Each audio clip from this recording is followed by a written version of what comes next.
Let's start with today's class.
तुम लोग का हो गया हंसी मजाक पूरा, पढ़ लें।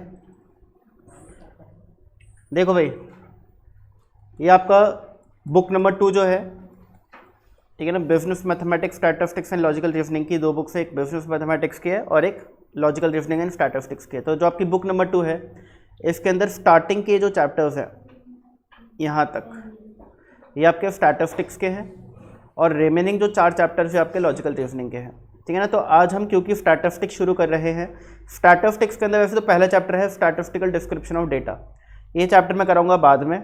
अभी मैं आज शुरू करा रहा हूँ चैप्टर नंबर 2 जिसका नाम है मेजर्स ऑफ सेंट्रल टेंडेंसी। अच्छा, ये जो चैप्टर है अगर ये अच्छे से समझ आ गया तो इसकी हल्की सी लिंकेज इस चैप्टर के अंदर है, ठीक है ना। अगर ये चैप्टर अच्छे से समझ आ गया तो इसकी जो लिंकेज है हल्की सी इस चैप्टर के अंदर है। आ रही बात समझ? तो यानी कि कहीं ना कहीं ये तीनों चैप्टर्स थोड़े बहुत लिंक्ड हैं एक दूसरे से, तो आपको तीनों चैप्टर को अच्छे से करना है। अगर मैं आपको थर्ड चैप्टर कराने लग जाऊँ आज तो आपको समझ नहीं आएगा अच्छे से, क्योंकि आपको सेकंड चैप्टर नहीं आता। अगर मैं आपको आखिरी ये वाला चैप्टर कराने लग जाऊँ आज तो आपको ये चैप्टर ठीक से समझ नहीं आएगा। क्यों? क्योंकि इसकी लिंकेज इस चैप्टर से है और इसकी लिंकेज इस चैप्टर से है। तो इनका हमेशा एक सीक्वेंस बनता है कि हम पहले चैप्टर नंबर 2 करेंगे, फिर 3 करेंगे, फिर 4 करेंगे। अच्छा, ये जब 3 चैप्टर्स हो जाएंगे इसके बाद हम पहला चैप्टर कर सकते हैं, ठीक है ना, स्टैटिस्टिकल डिस्क्रिप्शन ऑफ डेटा। इसकी लिंकेज एज सच किसी चैप्टर से नहीं है, ये थोड़ा थ्योरी चैप्टर है, ठीक है ना, तो इसको हम बाद में भी कर सकते हैं। अच्छा, अब सुनिए, स्टैटिस्टिक्स मुझे लगता है कि आप सभी ने पढ़ी हुई है थोड़ी थोड़ी, 11th क्लास में स्टैटिस्टिक्स आप सभी लोगों ने पढ़ी हुई है। अगर किसी ने नहीं पढ़ी तो टेंशन की बात नहीं है। जो स्टैटिस्टिक्स आप लोगों ने पढ़ी है, जिस तरीके से आपने स्टैटिस्टिक्स के क्वेश्चंस को प्रैक्टिस किया है, जिस तरीके से आपने स्टैटिस्टिक्स पढ़ा है, उन सबको आपको भूल जाना है। क्यों? क्योंकि सीए फाउंडेशन लेवल पर स्टैटिस्टिक्स के 40 नंबर के लिए 40 क्वेश्चन आते हैं, यानी कि 1 नंबर का 1 क्वेश्चन आता है। और आप खुद सोचो, जो आपने 11th क्लास में स्टैटिस्टिक्स पढ़ी है उसके अंदर क्या 1 नंबर का क्वेश्चन आता था? उसके अंदर जो क्वेश्चंस होते थे, बड़ी बड़ी टेबल्स बनाते थे, खूब सारे कॉलम्स बनाते थे, मिड वैल्यू लिखते थे, एक्स निकालते थे, फ्रीक्वेंसी से मल्टीप्लाई करते थे, स्टेप डेविएशन मेथड होता था मीन निकालने का, ठीक है ना, अलग अलग मेथड्स होते थे, व्यू मीन मेथड होता था। वो इतनी बड़ी सी टेबल बना के इतनी सारी कैलकुलेशन करके आप अपना अरिथमेटिक मीन, मीडियन, एमोड, ये सारी चीज़ें निकालते थे। क्या इतना कुछ 1 नंबर के लिए जस्टिफाइड है? Answer is no. तो ऑब्वियस ही बात है, वो जो तरीका था स्टैटिस्टिक्स का, वो जो क्वेश्चंस थे स्टैटिस्टिक्स के जो अब तक हमने प्रैक्टिस करे हैं, वो सीए फाउंडेशन के लिए टोटली इररेलेवेंट है। एक क्वेश्चन आपको ऐसा नहीं दिखेगा। और दिक्कत क्या होती है? जो बच्चे सेल्फ स्टडी करते हैं सबसे ज़्यादा उनके साथ ये दिक्कत होती है। वो स्टैटिस्टिक्स पढ़ के जाते हैं किस तरीके से, भाई 11th की बुक से पढ़ लो, पढ़ा था कुछ चैप्टर्स वहाँ से हो जाएंगे, या फिर चलो इंस्टीट्यूट की बुक से पढ़ लो। अच्छा, इंस्टीट्यूट की बुक माशाल्लाह उसने वो सारे क्वेश्चन दे रखे भी हैं जो 11th क्लास में कराए जाते हैं, और आज तक एक क्वेश्चन नहीं आया वैसा। तो बच्चे करके जाते हैं खूब सारे उन क्वेश्चंस की प्रैक्टिस, वो क्वेश्चन एक आता नहीं है, फिर बोलते एक ही चीज़ है कि सर स्टैटिस्टिक्स का पेपर बहुत अजीब सा आया था, जो पढ़ के गए वो आया नहीं। भाई कहाँ से आएगा? वो जो आप पढ़ के गए हो वो 1 नंबर के लिए है ही नहीं, वो 1 नंबर के लिए क्वेश्चन है ही नहीं। वो तो 3 नंबर, 4 नंबर, 5 नंबर, 6 नंबर का एक क्वेश्चन आता था स्कूल लेवल पर, कहाँ से 1 नंबर में पूछेंगे? तो आपकी जो अप्रोच है उस पर बहुत बड़ा चेंज आने वाला है स्टैटिस्टिक्स की। अब स्टैटिस्टिक्स जो आप पढ़ोगे वो होगा प्रॉपर्टी बेस्ड एंड थ्योरी वाला पार्ट ज़्यादा, यानी अब स्टैटिस्टिक्स के अंदर आपको प्रॉपर्टी बेस्ड क्वेश्चंस को समझना है कैसे होते हैं, क्योंकि वही क्वेश्चन एग्जाम में ज़्यादा पूछे जाते हैं। अब आपको जो बेसिक्स हैं उनको अच्छे से समझना है। अभी तक आपने बेसिक्स को इग्नोर किया, पता है आप लोगों को? अभी जब मैं आपको आज की क्लास लूँगा तो आपको रियलाइज़ होगा ये सब तो हमने ऐसे पढ़ा ही नहीं था, हमने तो बेसिक्स को कभी पढ़ा ही नहीं ठीक से। हम लोग तो अपना अलग लेवल पे पढ़ते थे, फॉर्मूला याद किया, फॉर्मूले को यूज़ कैसे करना टेबल में वो याद किया और अपना क्वेश्चन करके आ जाते थे। और अब वो टोटली इररेलेवेंट हो चुका है। ठीक है ना, अब आपको समझ आने वाला है आज की क्लास में, आज की क्लास के एंड में सोचना कि हमने जो स्कूल लेवल पे स्टैटिस्टिक्स पढ़ा था और जो आज हमने पढ़ा है उसमें कितना फ़र्क है। ठीक है, बहुत ज़्यादा फ़र्क आपको दिखाई देगा। तो हम आज शुरू कर रहे हैं with the most important chapter of statistics, measures of central tendency. अगर मैं आपको बोलूँ कि स्टैटिस्टिक्स में सबसे ज़्यादा वेटेज किसी एक चैप्टर की है तो वो चैप्टर यही चैप्टर है, measures of central tendency, page number 27। आइए शुरू करते हैं। अच्छा, पहले मैं आपसे एक चीज़ और पूछना चाहूँगा सभी से कि स्टैटिस्टिक्स होता क्या है। हाँ जी, क्या होता है स्टैटिस्टिक्स? डेटा का ग्राफिकल रिप्रेजेंटेशन आपने बोला, ठीक है। जो टैबुलर रिप्रेजेंटेशन, ओके। और कोई क्या होता है स्टैटिस्टिक्स? बताओ भाई, कुछ तो पता होगा, स्कूल लेवल पे पढ़ा है। पूर्ति, अक्षत, पूजा, हाँ भाई क्या होता है स्टैटिस्टिक्स? अरे कोई दिक्कत नहीं, चलो।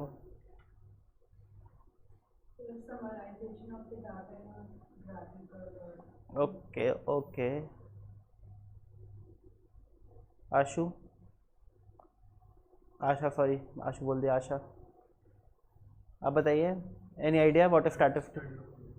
स्टडी ऑफ डेटा, सबसे अच्छी डेफिनेशन तो अभी तक यही है भाई। चलो, तो देखो, statistics deals with data both qualitative and quantitative. और स्टैटिस्टिक्स का यूज़ किया जाता है किसके लिए? डेटा को रीड करने के लिए, डेटा को कलेक्ट करने के लिए और उससे एक रेलेवेंट इंफॉर्मेशन निकालने के लिए। तो हम देखें तो स्टैटिस्टिक्स का यूज़ हम हर जगह करते हैं, वैसे हमें पता नहीं होता। जैसे कि आप लोग के एग्जाम पास आएंगे तो आप टाइम टेबल बनाएंगे, टाइम टेबल बनाने के लिए आप स्टैटिस्टिक्स का यूज़ करते हैं। आप देखेंगे कि आपको पहले क्या पढ़ना है और बाद में क्या पढ़ना है, इसके लिए भी आप स्टैटिस्टिक्स का यूज़ करते हैं। कैसे? आप देखते हैं कि भाई पास्ट में है ना, इस चैप्टर से ज़्यादा क्वेश्चंस आए हैं, तो आपने क्या किया, पास्ट डेटा को एनालाइज किया और उससे आपने कंक्लूजन निकाला, क्या कि भाई मुझे इस चैप्टर को पहले करना चाहिए, इस पर ज़्यादा टाइम लगाना चाहिए। ये क्या है? स्टैटिस्टिक्स का यूसेज है। आजकल IPL चल रहा है, बहुत सारे लड़के लोग क्या करते हैं, वो ड्रीम 11 मैं 11 सर्कल पे टीम्स बनाते हैं। ठीक है ना, वो सोचते हैं कि 1 करोड़ तो अगला मैं जीतूंगा। ठीक है ना, तो हम क्या करते हैं, टीम्स बनाते हैं। अब उसके अंदर भी हम क्या करते हैं, स्टैटिस्टिक्स का यूज़ करते हैं। हम देखते हैं कि पास्ट परफॉर्मेंस कैसी रही है किस प्लेयर की, और उसके हिसाब से हम अपनी टीम का सिलेक्शन करते हैं, और वो टीम उस दिन जैसा भी परफॉर्म करती है आपको उसका आपसे प्राइज मनी मिल जाता है। तो हम स्टैटिस्टिक्स का यूज़ देखा जाए डेली बेसिस पे करते हैं। मैं भी करता हूँ। जैसे मुझे कहीं जाना है, मेरी क्लासेस होती है, नोएडा में भी होती है, लक्ष्मी नगर में भी होती है। अब अगर मुझे लक्ष्मी नगर जाना है और सैटरडे को जाना है तो मैं आराम से निकलता हूँ, क्योंकि ट्रैफिक नहीं मिलता। मैंने पास डेटा को एनालाइज किया कि किसी भी सैटरडे ट्रैफिक नहीं होता, मैं जल्दी पहुँच जाता हूँ, जल्दी पहुँच के बोर होता हूँ, तो आज चलो लेट निकलते हैं। और बाकी वीकडेज़ में ट्रैफिक होता है तो मैं अपना आराम जल्दी निकलता हूँ थोड़ा, कि भाई ट्रैफिक में टाइम लगेगा तो मैं आराम से टाइम पर पहुँच जाऊँ। तो ये भी क्या करा, मैंने पास्ट डेटा को एनालाइज किया और उसके बेसिस पर एक डिसीजन लिया। ये स्टैटिस्टिक्स है। तो स्टैटिस्टिक्स डेली रूटीन में हमारे घुसा हुआ है। हम जब भी पास्ट डेटा को एनालाइज करके अपना कोई भी डिसीजन लेंगे, we are dealing with statistics, we are using statistics. आ रही है बात समझ? तो स्टैटिस्टिक्स बहुत बड़ी चीज़ नहीं है, एक मामूली सी चीज़ है जो उसको आपको बहुत अलग अलग लेवल्स पे पढ़ाया जाता है। ठीक है ना, बहुत अलग अलग लेवल्स पे पढ़ाया जाता है। फॉर एग्जाम्पल, हम बहुत सारी चीज़ों की बात करेंगे, टेंशन न लें आप लोग। फॉर एग्जाम्पल, अगर आप लोगों से कभी किसी ने पूछा हो, अच्छा कि कुछ बच्चों ने तो अभी 12th के एग्जाम्स दिए हैं तो उनके परसेंटेज आएंगे। अगर कोई आपसे आगे चल के पूछेगा कि आपके 12th में क्या परसेंटेज थे, जिनने दे रखे हैं उनको पता होंगे। ठीक है ना, बताओ कैलकुलेशन कैसे करते हैं। फॉर एग्जाम्पल, एक बच्चा मैं ले लेता हूँ, मिस्टर ए है, एक बच्चा है मिस्टर ए। ठीक है ना, अब इस बच्चे ने 12th के बोर्ड्स दिए थे, इसका रिजल्ट आ गया। ठीक है ना, बोर्ड्स में उसने इको का पेपर दिया था, अकाउंट्स का पेपर दिया था, बिजनेस स्टडीज़ का पेपर दिया था, इंग्लिश का पेपर दिया था और मैथ का पेपर दिया था। ठीक है ना, इको में उसके लेट से 99 है, अकाउंट्स में 95 है, BST में 92 है, इंग्लिश में 91 है और मैथ में 97 है।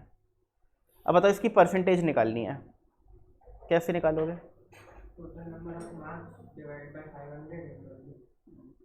मार्क्स ऑब्टेन्ड बताओ दीजिए कितना आ रहा है इसका टोटल।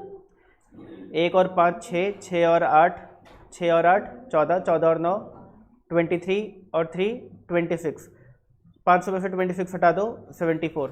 ठीक है ना, तो 474। ये आएगा। और कितने पेपर है, 5 पेपर है इन 200 कितना रहे 94.8। ये आपने अभी परसेंटेज निकाल दी। बट मैं अगर आपको बोलूँ कि आपने इन मार्क्स का अरिथमेटिक मीन निकालना है तो कोई बात गलत नहीं होगी। बताइए जी, अरिथमेटिक मीन का फॉर्मूला क्या होता है? Sum of observation upon number of observations. बताइए जी, कितनी इन ऑब्जर्वेशंस का सम क्या है? 474। और टोटल ऑब्जर्वेशंस कितनी है? 5। बताओ जी, यहाँ पे 2 0 यहाँ पे 2 0 कटेंगे तो सेम सिचुएशन हो गई कि नहीं हो गई? हो गई।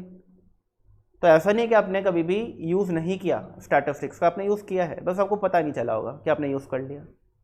तो अगर आपको अपना कोई एवरेज निकालना है, आपको एवरेज निकालने के आपका एवरेज मार्क्स क्या रहे हैं, तो कितने आ गए? 94.8। अब 94.8 क्या करता है, जल्दी बताओ क्या करता है? ये रिप्रेजेंट करता है कैरेक्टरिस्टिक्स ऑफ योर मार्क्स। क्या रिप्रेजेंट करता है? अगर किसी के 94.8% आए, तो अगर मैंने बोला कि लेट से आशा के 94.8% आए 12th में, तो आप सभी को क्या लगेगा कि यार इसके तो है ना 90s में आए होंगे सारे सब्जेक्ट्स में, और इसके पक्के अगर 94.8 एवरेज यानी परसेंटेज है तो 96, 97, 98 भी कोई ना कोई आए होंगे सब्जेक्ट्स के अंदर, और कुछ 1-2 सब्जेक्ट में से कम भी आए होंगे, इससे कम भी आए होंगे। अगर सभी सब्जेक्ट में 94.8 से ज़्यादा आएंगे तो परसेंटेज 94.8 से ज़्यादा ही बनता। अगर 94.8 बना है तो कुछ मार्क्स 94.8 से ज़्यादा हैं, कुछ कम भी आए हैं। आपने एक आइडिया लगा लिया।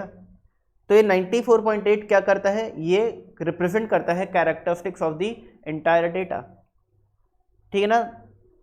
तो ये किसका काम है? अरिथमेटिक मीन का काम है। क्या सिर्फ अरिथमेटिक मीन का ये काम है? Answer is no. हम जो आज चैप्टर पढ़ने वाले हैं मेजर्स ऑफ सेंट्रल टेंडेंसी, इसके अंदर हम पढ़ेंगे एवरेजेस। क्या पढ़ेंगे?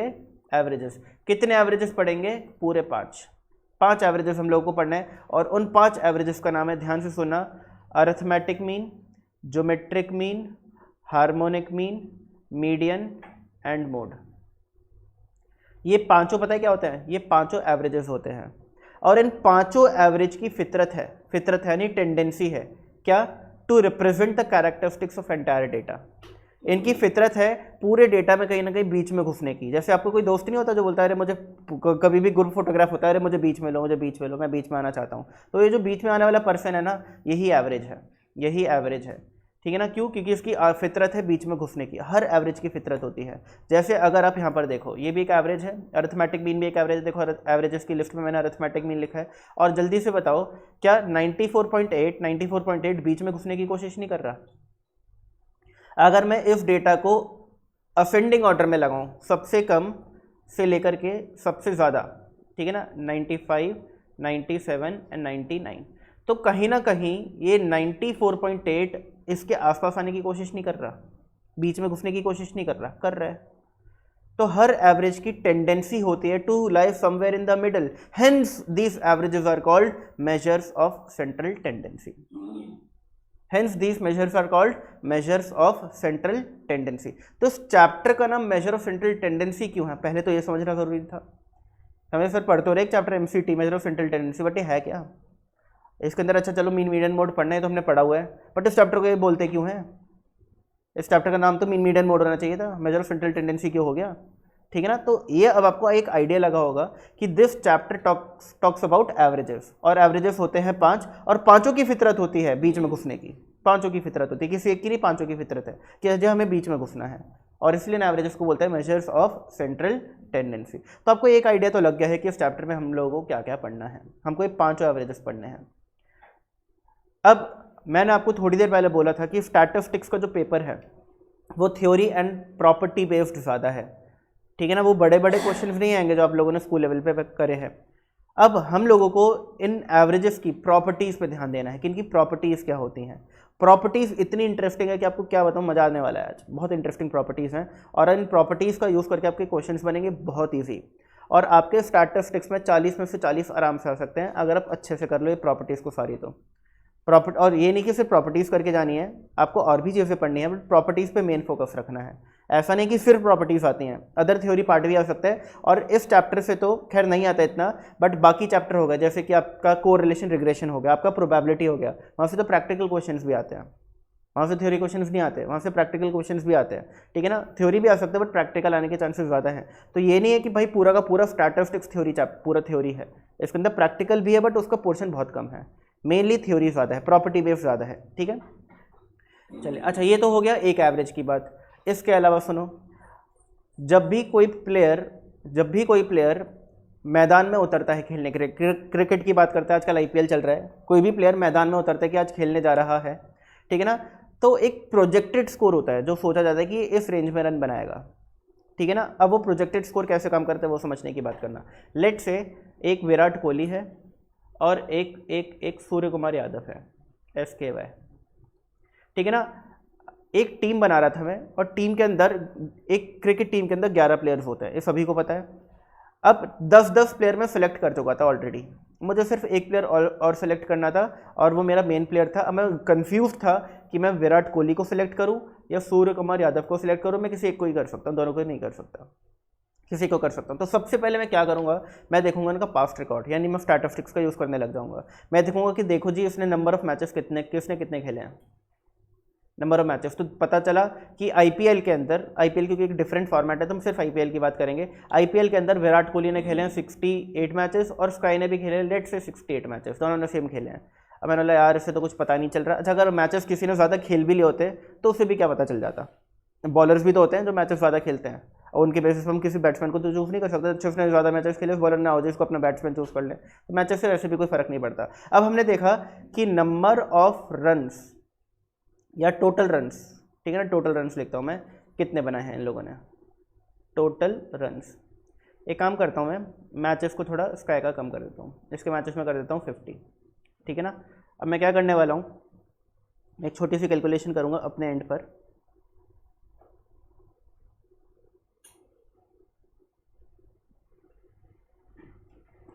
थ्री 060 2250। अब मैंने देखा कि भाई विराट कोहली ने ज़्यादा रन्स बनाए, स्काई ने कम रन्स बनाए, बट उसके पीछे लॉजिक भी है कि इसने ज़्यादा मैचेस खेले, इसने कम मैचेस खेले हैं। अब मैं क्या करूं ये चेक करने के लिए कि कौन सा प्लेयर बेटर है, जल्दी बताओ। एवरेज स्कोर निकाल लूं, एवरेज स्कोर यानी कि अरिथमेटिक मीन निकाल लिया मैंने, ठीक है ना। तो दोनों का ही कितना आएगा 45, क्योंकि मैंने कैलकुलेशन ही ऐसी करी है, करके देख लेना। 3060 अपॉन 68 45 आएगा एंड 2250 अपॉन 50 45 आएगा, ठीक है ना। अगली क्लास में सब कैलकुलेटर लेकर के आना, आज नहीं लाया तो, ठीक है ना। 45 आएगा। अब देखो एवरेज स्कोर के बेसिस पे मैं किसी प्लेयर को सिलेक्ट कर सकता हूँ, नहीं दोनों का सेम है, मतलब यार तो सेम निकल गया, अब क्या करें। अब मैंने क्या किया, स्ट्राइक रेट होता है, एक स्ट्राइक रेट पता है आप लोगों को क्या होता है, एनी आइडिया। अगर किसी प्लेयर का स्ट्राइक रेट 100 है तो इसका मतलब उसने जितनी बॉल्स खेली उतने रन बनाए हैं। अगर उसने अपने करियर में 3060 बॉल खेली तो 3060 रन बनाया, तो उसका स्ट्राइक रेट कितना होगा 100। और अगर वो 200 तो उसका क्या मतलब हुआ कि उसने जितनी बॉल्स खेली उसके डबल रन बनाए हैं। और अगर 50 है तो उसका क्या मतलब हुआ कि उसने जितनी बॉल्स खेली उसके आधे रन बनाए हैं। अगर एक प्लेयर आईपीएल के अंदर 6 बॉल खेल करके 12 रन पे चल रहा है, 6 बॉल खेलिए 12 रन है, तो उसका स्ट्राइक रेट 200 हो जाता है। 6 बॉल खेली हैं और 36 रन बना रखे हैं, यानी 6 छक्के मार दिए, तो उसका 600 स्ट्राइक रेट हो जाता है। आ रही बात समझ, स्ट्राइक रेट क्या होता है। तो मैंने देखा अगला स्ट्राइक रेट चेक कर लेते हैं। तो स्ट्राइक रेट देखा तो इसका भी 120 था और इसका भी 120 था। मैं अगेन कन्फ्यूज्ड, तो मुझे पता चल गया कि दोनों एक बॉल खेल करके 1.2 रन बनाते हैं, यानी 100 बॉल खेलेंगे तो 120 रन बना देंगे दोनों ही, इस तरीके के प्लेयर्स हैं। तो स्ट्राइक रेट के बेसिस पर भी मैं इनको नहीं ले पा रहा। अब क्या करा जाए भाई, क्या करा जाए, ऐसा क्या करूं कि मैं एक प्लेयर को सिलेक्ट कर पाऊं। अभी इन स्टैटिस्टिकल मेथड्स हमने यूज़ करे, कुछ एवरेज निकाला, स्ट्राइक रेट निकाला, इसके बेसिस पे तो जजमेंट नहीं हो पा रहा, इसके बेसिस पे तो दोनों एक जैसे से लग रहे हैं। एक चीज़ और है जो बहुत इंपॉर्टेंट होती है, जो हर कोई चेक करता है, और वो होती है कंसिस्टेंसी। क्या होती है, कंसिस्टेंसी। अभी कंसिस्टेंसी क्या चीज़ होती है स्टैटिस्टिक्स के अंदर, स्टैंडर्ड डिविएशन। मैंने स्टैंडर्ड डिवीजन निकाला, इसका एक फॉर्मूला होता है, क्या होता है बाद में पढ़ेंगे, मेजर ऑफ डिस्पर्शन चैप्टर में पढ़ेंगे, बट मैंने दोनों का स्टैंडर्ड डिवीजन निकाला। स्टैंडर्ड डिवीजन विराट कोहली का निकल करके आया लेट से 5, और स्काई का निकल के आया, सूर्य कुमार यादव का निकल के आया लेट से 12, स्टैंडर्ड डिवीजन। अब बताओ मुझे, अब ये एक पहला मेजर है स्टैटिस्टिक्स का, एक पहली चीज़ है, एक पहला ऐसा मेजर है जो डिफरेंट है, बाकी सब तो सेम था। एवरेज स्कोर सेम था, स्ट्राइक रेट सेम था सब कुछ। नंबर ऑफ मैचेस और टोटल रन्स डिफरेंट थे, बट इनको हम इंडिविजुअली यूज़ नहीं कर सकते, ये सिलेक्ट कि कौन सा प्लेयर सेलेक्ट किया जाए। अब एक प्लेयर ने एक ही मैच खेला है बट अच्छे रन बनाए, और एक ने 100 मैचेस खेल लिए हैं, ठीक है, तो ऑब्वियस बात है 100 वाले के बाद अच्छे रन होंगे, ठीक है ना, तो हम वो नहीं कर सकते। अब बताइए कौन सा बेटर प्लेयर है? Answer is Virat Kohli. क्यों? स्टैंडर्ड डिविएशन यानी कि कंसिस्टेंसी, और ये 5 क्या बताता है, ये 5 स्टैंडर्ड डिविएशन जो है क्या बताता है, ध्यान से सुनना। ये बताता है कि आज जो मैच होने वाला है, जिसके लिए मैं एक प्लेयर सेलेक्ट करने की कोशिश कर रहा हूँ, कौन सा करूँ, आज के मैचेस में चांसेस हैं कि विराट कोहली अपने एवरेज स्कोर से ±5 रन स्कोर करेगा। क्या करेगा? ±5 रन स्कोर करेगा। यानी आज चांसेस है कि विराट कोहली 45 + 5 या 45 - 5 यानी कि 40 से लेकर के 50 के बीच में रन स्कोर करेगा। और वही चांसेस हैं कि सूर्य कुमार यादव अपने एवरेज से ±12 रन स्कोर करेगा। कितना हो गया? 33 और 57। अब ज़्यादा अच्छा प्लेयर वो होता है जो ज़्यादा कंसिस्टेंट हो। जैसे कि आप लोगों के टाइम में तो आप लोगों ने इतना ध्यान नहीं दिया होगा, मेरी जनरेशन जब आप लोगों की एज का था तब वो बहुत फेमस प्लेयर्स थे, सचिन तेंदुलकर एंड वीरेंद्र सहवाग, ये ओपनर्स थे तब के टाइम के। अब आपके टाइम के तो ओपनर्स आपको पता ही है कौन होंगे, ठीक है ना। तो उन दोनों में हमेशा ओपनिंग करते थे, बट ज़्यादा फैन फॉलोइंग, ज़्यादा भरोसा लोगों को सचिन पे होता था। क्यों? क्योंकि वो ज़्यादा कंसिस्टेंट था। वीरेंद्र सहवाग का ऐसा लगता था कि या तो ये जल्दी आउट हो जाएंगे, ठीक है ना, 0 या 1 या 2 रन बना करके, या फिर ये सीधा 100 पार 150 पार रन स्कोर करेंगे। यह एक टेंडेंसी रहती थी कि अगर टिक गया तो भाई बहुत अच्छे रन बनाएगा, वरना जल्दी भी आउट हो सकता है, ठीक है ना। तो वो क्या था? इनकंसिस्टेंट प्लेयर था। अच्छे थे बट इनकंसिस्टेंट थे। तो ज़्यादा फैन फॉलोइंग किसकी थी? ज़्यादा लोग किसको चाहते थे? सचिन तेंदुलकर। क्यों? क्योंकि वो ज़्यादा कंसिस्टेंट था। आपके घर बिजली आती है, वोल्टेज आती है, आप लोगों ने देखा होगा कि घर वाले एसी के नीचे या फ्रिज के पास वो लगा देते हैं स्टेबलाइजर। क्यों लगाते हैं? कि भाई घर में जो फ्लक्चुएशन हो रही है वोल्टेज की, उसको वो क्या करे? कंसिस्टेंट कर दे, ठीक कर दे, ठीक है ना। अब अगर आपके घर वोल्टेज का स्टैंडर्ड डेविएशन 10 है, इसका मतलब क्या है कि आपके घर वोल्टेज, जो नॉर्मल वोल्टेज कितनी होती है? 240 वोल्ट होती है नॉर्मल, इंडिया के स्टैंडर्ड जो है। तो अगर आपके घर स्टैंडर्ड डिविएशन वोल्टेज 10 है, तो उसका मतलब है कि आपके घर वोल्टेज जो है ना वो ±10 की रेंज में आती है। यानी 230 भी आ जाती है तो 250 भी आ जाती है, ठीक है ना, ऊपर नीचे फ्लक्चुएट करती है। इसी तरीके से अगर आपके घर में वोल्टेज का फ्लक्चुएशन 50 है, तो उसका क्या मतलब हुआ कि आपके घर में वोल्टेज 240 - 50 यानी 190 से लेकर 240 + 50 290 इस रेंज में फ्लक्चुएट करती है। तो अगर इस रेंज में फ्लक्चुएट करती है तो आपके घर में अप्लाइंसेस फूकने के बहुत चांसेस हैं भाई। तो तुरंत क्या करोगे? स्टेबलाइजर लगाओगे।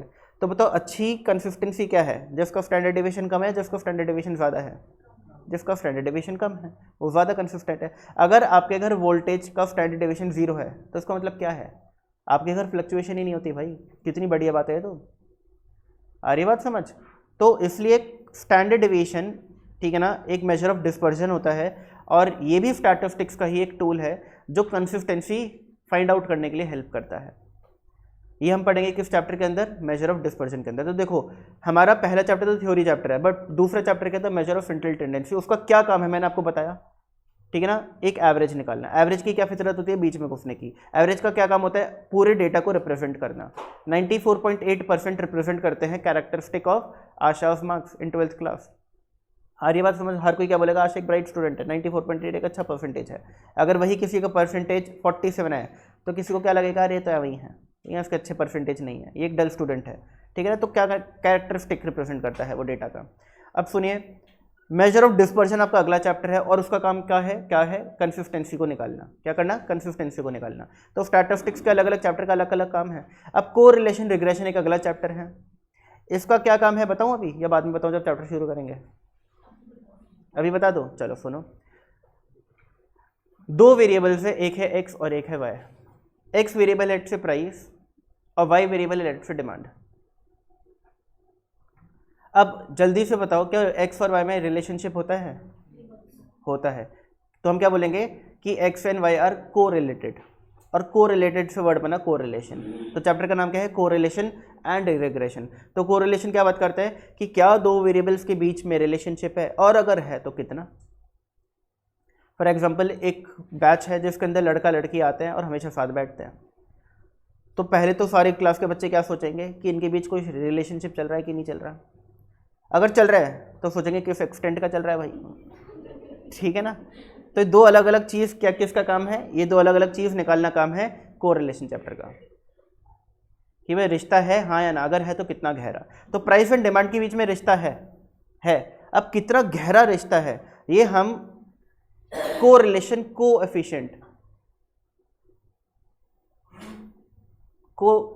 कोएफिशिएंट यानी कि स्मॉल आर, ये एक टूल होता है जो हमें हेल्प करता है। इसका एक फॉर्मूला आता है, स्मॉल आर का एक फॉर्मूला होता है, ठीक है ना, उससे हम निकालते हैं।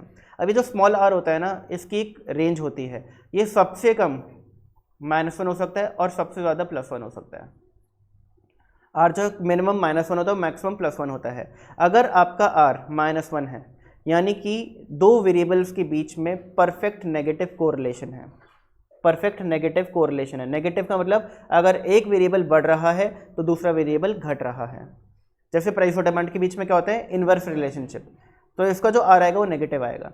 बट प्राइस और सप्लाई की बात करते हैं, प्राइस और सप्लाई की बात करते हैं, तो प्राइस बढ़ता है तो सप्लाई भी बढ़ती है, प्राइस घटता है तो सप्लाई भी घटती है। तो इन दो वेरिएबल्स के बीच कैसा रिश्ता है, पॉजिटिव रिश्ता है, तो ना सेम डायरेक्शन में मूव कर रहे हैं, तो इसका जो आर आएगा वो क्या आएगा, पॉजिटिव आएगा। तो नेगेटिव साइन और पॉजिटिव साइन ये बताता है कि रिश्ता जो है वो इनवर्स है या फिर पॉजिटिव है या नेगेटिव है। अब आंसर जितना 0 के पास होगा उतना वीक रिश्ता है, और जितना 1 के पास होगा उतना स्ट्रांग रिश्ता है। यानी कि +1 और -1 में एक चीज़ कॉमन है कि रिश्ता सबसे ज़्यादा स्ट्रांग है। फ़र्क सिर्फ इस चीज़ का है कि एक जगह पॉजिटिव रिश्ता एक जगह नेगेटिव रिश्ता है। और 0 अगर आ गया दोनों का, ठीक है ना, रिश्ता अगर दो अलग अलग वेरिएबल्स का रिश्ता निकाले, एक XY एक AB का, और दोनों का आंसर 0 आया, R 0 आया, तो दोनों के बीच में क्या कॉमन है कि जो दो वेरिएबल्स है A और B और X और Y, इनके बीच में कोई रिश्ता नहीं है भाई। आ रही बात समझ, ठीक है। अच्छा, आंसर जितना 0 के पास होगा उतना वीक रिलेशनशिप होगा, और जितना 1 के पास जाएगा, चाहे +1 के पास जाए चाहे -1 के पास जाए, उतना स्ट्रांग होता जाएगा, ठीक है ना। तो ये काम है कोरिलेशन चैप्टर का। अच्छा, चैप्टर का नाम था कोरिलेशन एंड रिग्रेशन, ठीक है ना। अब सुनिए, प्राइस मैंने लिखा लेट से 100 तो डिमांड थी 1000, प्राइस लिखा मैंने 110 तो डिमांड हो गई लेट से 950, फिर मैंने प्राइस लिखा 120 तो डिमांड हो गई लेट से 900, फिर प्राइस लिखा मैंने 130 तो डिमांड हो गई लेट से 750, ठीक है ना। फिर प्राइस लिखा मैंने 140 तो डिमांड हो गई लेट से 600, ठीक है ना। अब इन दो वेरिएबल्स के बीच क्या रिश्ता है, बिल्कुल है। आंसर नेगेटिव में आएगा, ठीक है ना, और थोड़ा स्ट्रॉन्ग सा दिख रहा है रिश्ता मुझे, तो आंसर -1 तो नहीं आएगा बट -1 के पास आएगा, यानी -0.9, -0.85, -0.95 ऐसा कुछ आएगा, पक्की बात है जब निकालूंगा। तो अभी नहीं निकाल रहा क्योंकि अभी पूरा फॉर्मूला बताना पड़ेगा। ये तो काम हो गया इस डेटा के बीच क्या रिश्ता है, प्राइस और डिमांड के बीच क्या रिश्ता है, निकालने का काम हो गया कोरिलेशन का। रिग्रेशन का क्या काम है, अगर मेरा प्राइस 150 हो जाए तो बताओ डिमांड कितनी हो जाएगी, वाह, ठीक है ना। तो ये चीज़ निकालना, ये जो वेरिएबल है, जो अननोन वेरिएबल है, इसको डिटरमाइन करना, ये काम है रिग्रेशन का। तो रिग्रेशन क्या करता है, कोरिलेशन की हेल्प लेता है। वो पहले तो बोलेगा कि भाई रिश्ता क्या है, रिश्ता बताओ, इस रिश्ते से मैं डिटरमाइन करूंगा कि ये कितना फ्लक्चुएट करेगा, ये किस लेवल पे जा सकता है। तो इसलिए चैप्टर का पूरा नाम है कोरिलेशन एंड रिग्रेशन। एक ही चैप्टर क्यों है ये, क्योंकि इसमें कोरिलेशन तो एक अलग चीज़ हो गई, बट रिग्रेशन के अंदर जो ये अननोन वेरिएबल निकालना है, ये इसको निकालने के लिए हेल्प करता है कोरिलेशन। तो इसलिए इस चैप्टर का नाम है कोरिलेशन एंड रिग्रेशन। समझ आ गया आप लोगों को, ठीक है ना। अब 3 चैप्टर्स और बच गए स्टैटिस्टिक्स के, कौन कौन से, index numbers, probability and theoretical distribution. Probability chapter का काम क्या है ये तो आपको अच्छे से पता होगा भाई, chances of occurrence of an event. अगर मैं कॉइन टॉस करता हूँ, हेड आने के क्या चांसेस हैं, 1/2 50%। अगर मैं डाइस रोल करता हूँ, लूडो खेला सबने लॉकडाउन में, खूब दबा के लूडो खेला होगा, मैं डाइस रोल करता हूँ, 6 आएगा, उसके क्या चांसेस है, 1/6, ठीक है ना। तो ये क्या है, प्रोबेबिलिटी है कि किसी भी चीज़ के आने के क्या चांसेस हैं, दैट इज प्रोबेबिलिटी, तो सबको पता है। थ्योरेटिकल डिस्ट्रीब्यूशन क्या है, बिल्कुल सेम, जो प्रोबेबिलिटी करता है वही थ्योरेटिकल डिस्ट्रीब्यूशन काम करता है, बिल्कुल सेम काम है दोनों का। यानी कि 2 चैप्टर्स हो गए, कौन कौन से, प्रोबेबिलिटी एंड थ्योरेटिकल डिस्ट्रीब्यूशन, दोनों का सेम काम है, क्या निकालना, प्रोबेबिलिटी निकालना। अब आप बोलोगे कि अगर सेम ही काम है तो सर अलग अलग चैप्टर क्यों बनाते हैं, एक ही बना देते हैं, ठीक है ना, एक ही बना देते, 2 अलग अलग क्यों बनाए। तो इसके पीछे लॉजिक सुनना, अगर आपके नंबर ऑफ ट्रायल्स कम है क्या है, कम है। यानी कि आपने एक बार कॉइन टॉस किया, 2 बार किया, 3 बार किया, और आपको निकालने की क्या चांसेस है कि 1 हेड आया होगा, 2 हेड आए होंगे या तीनों हेड आए होंगे। तो ये जब नंबर ऑफ ट्रायल्स कम हो तो प्रोबेबिलिटी चैप्टर का यूज़ करके हम प्रोबेबिलिटी निकाल सकते हैं। बट अगर नंबर ऑफ ट्रायल्स बहुत ज़्यादा हो जाए, 100 हो जाए, 10 हो जाए, 500 हो जाए, 1000 हो जाए, तो प्रोबेबिलिटी चैप्टर ने अपने घुटने टेक लेता है, बोलता है भाई मेरे बस की बात नहीं है प्रोबेबिलिटी निकालना, ठीक है ना। क्यों समझना, अगर मैं बोलूँ कि मैंने एक कॉइन टॉस किया, बताओ क्या चांसेस हैं कि हेड आएगा, प्रोबेबिलिटी ऑफ गेटिंग हेड। तो आपने बोला सर फेवरेबल आउटकम, अगर एक कॉइन टॉस करते हैं तो उसमें 2 आउटकम्स होते हैं, हेड या टेल। तो फेवरेबल अपॉन टोटल, प्रोबेबिलिटी का एक सिंपल फॉर्मूला होता है क्या, favourable outcomes upon total outcomes. तो फेवरेबल है 1 और टोटल है 2। अगर मैंने 2 कॉइन टॉस किए और मैं जानना चाहता हूँ प्रोबेबिलिटी ऑफ गेटिंग 1 हेड, तो इसका आंसर क्या होगा 2/4। 2/4 कैसे, अगर मैं 2 कॉइन टॉस करता हूँ तो पहले तो क्या क्या आउटकम आ सकते हैं, हो सकता है दोनों पे हेड आ जाए, हो सकता है पहले पे हेड दूसरे पे टेल आ जाए, हो सकता है दोनों पे टेल आ जाए, और हो सकता है पहले पे टेल दूसरे पे हेड आ जाए। इसके अलावा कुछ आ सकता है क्या, नहीं। तो टोटल आउटकम्स कितने हो गए, 4। फेवरेबल कौन से हैं, अब मैं क्या चाहता हूँ, एक हेड आने की प्रोबेबिलिटी जाना, तो एक हेड आना मेरे लिए फेवरेबल आउटकम है। क्या पहला आउटकम फेवरेबल है, नहीं, इसमें तो दोनों हेड आए हैं। क्या ये फेवरेबल है, हाँ। क्या ये फेवरेबल है, नहीं। क्या ये फेवरेबल है, हाँ। तो 2 फेवरेबल आउट ऑफ टोटल, तो प्रोबेबिलिटी हो गई 2/4। अच्छा, अगर मैंने 3 कॉइन टॉस करे हैं, 3 कॉइन टॉस करे हैं और मैं जानना चाहता हूँ प्रोबेबिलिटी ऑफ गेटिंग 1 हेड, तो आंसर क्या होगा, जल्दी बताइए, एनी आइडियाज, एनी गेस। अच्छा, टोटल आउटकम्स कितने होंगे,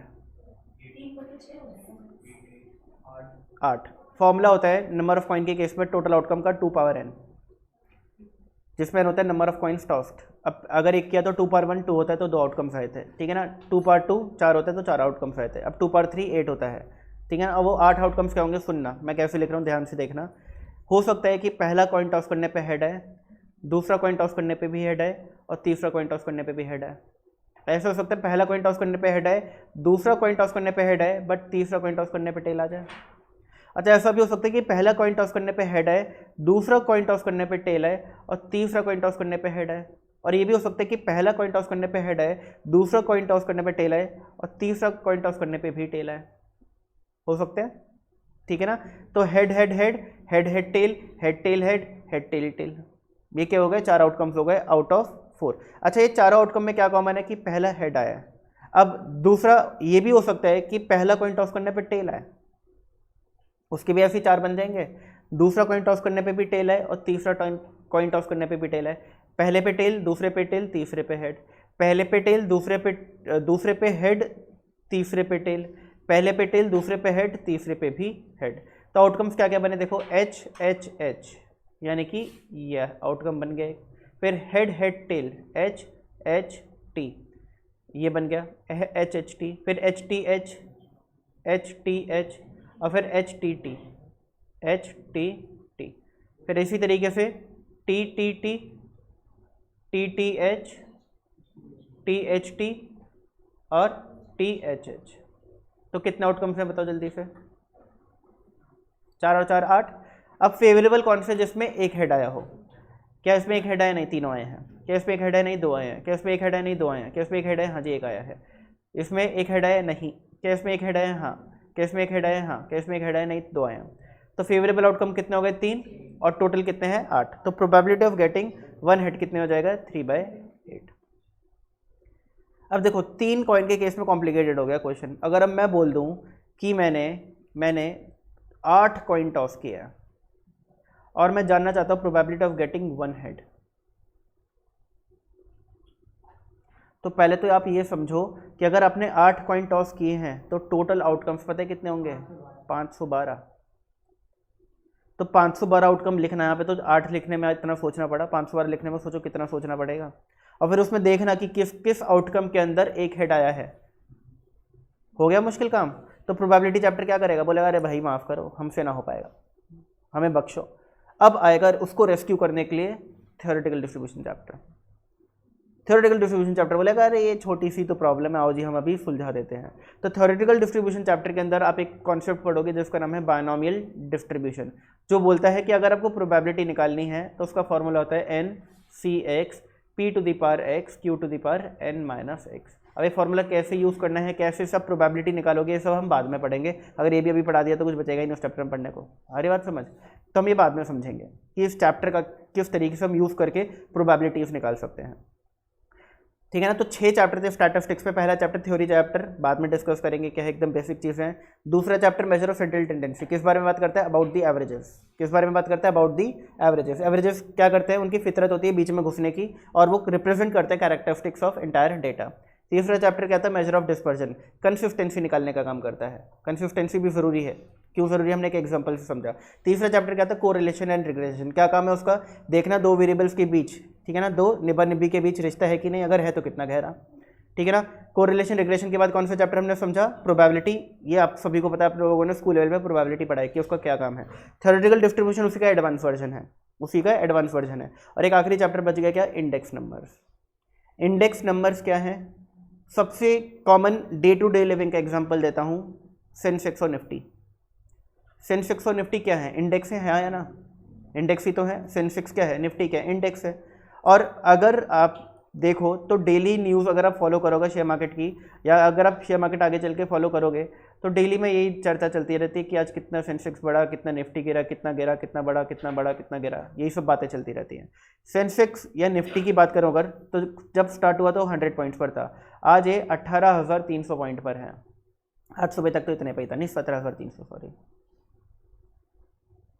ठीक है ना, इस पॉइंट पर है।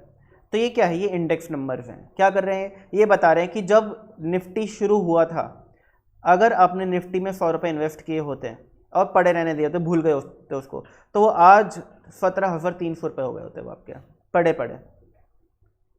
पड़े 17,300 गए होते। कंपनी से अपना काम किया, परफॉर्मेंस दी, शेयर प्राइस बढ़ा, आपका पैसा बढ़ गया।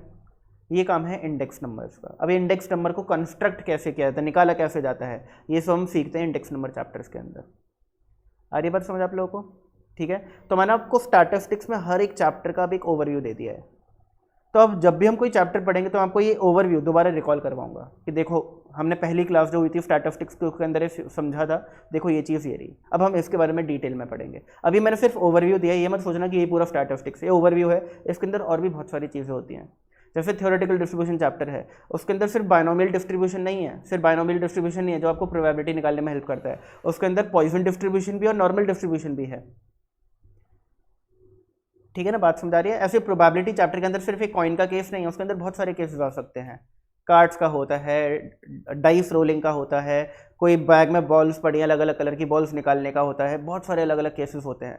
उन सब एक हर एक की प्रोबेबिलिटीज़ निकालना सीखना है। अभी तो सिर्फ कॉइन का एग्जांपल दिया मैंने, तो बहुत सारी चीज़ें अंदर जो आपको सीखनी है। एक ओवरव्यू, बट मैंने आपको चैप्टर का मेन पर्पस क्या है वो समझा दिया है। तो शुरू करें अब चैप्टर, ठीक है ना। तो आज हम शुरू करेंगे with chapter measures of central tendency. आइए जी, तो देखो कितने मेजर ऑफ सेंट्रल टेंडेंसी होते हैं, जल्दी बताओ। 5, arithmetic mean, median, mode, geometric mean and harmonic mean. School level पर आप लोगों ने ये 3 पढ़े हुए हैं, याद आ रहा है, ये 3 आप लोग पहली बार पढ़ने वाले। स्कूल लेवल पे होते तो, बट टीचर्स क्या बोलते हैं, सिलेबस में नहीं है, काट दो, आउट ऑफ सिलेबस है, ठीक है ना, सीबीएसई ने हटा रखा है, इस तरीके से बोल देता है और वो नहीं कराते, ठीक है ना। तो ये 3 जो हैं, ये तीन जो हैं ये आपके सिलेबस में थे, स्कूल में आपने पढ़े भी थे, बट अब आपको 5 पढ़ने हैं। आपने जिस लेवल पे इन 3 को भी पढ़ा है वो लेवल भी डिफरेंट है। मैंने आपको पहले बता दिया था कि आपने पढ़ा था कि भाई arithmetic mean step deviation method से, अज्यूम्ड मीन मेथड से कैसे निकालना है, फॉर्मूला क्या होता है, यू क्या होता है, डी क्या होता है, सब सोचते रहते थे आप लोग तो, बट वो सारी चीज़ें अब क्या हो चुकी है, इररिलेवेंट, किसी काम की नहीं है, ठीक है। चलिए अब देखो, अरिथमेटिक मीन के अंदर हमें क्या पढ़ना है, प्रॉपर्टीज, जो सबसे इंपॉर्टेंट है। मीडियन के अंदर क्या पढ़ना है, प्रॉपर्टीज, जो सबसे इंपॉर्टेंट है। मोड के अंदर क्या पढ़ना है, प्रॉपर्टीज, जो सबसे इंपॉर्टेंट है। तो मैंने क्या बोला था, आपकी स्टैटिस्टिक्स प्रॉपर्टी बेस्ड ज़्यादा होने वाली है।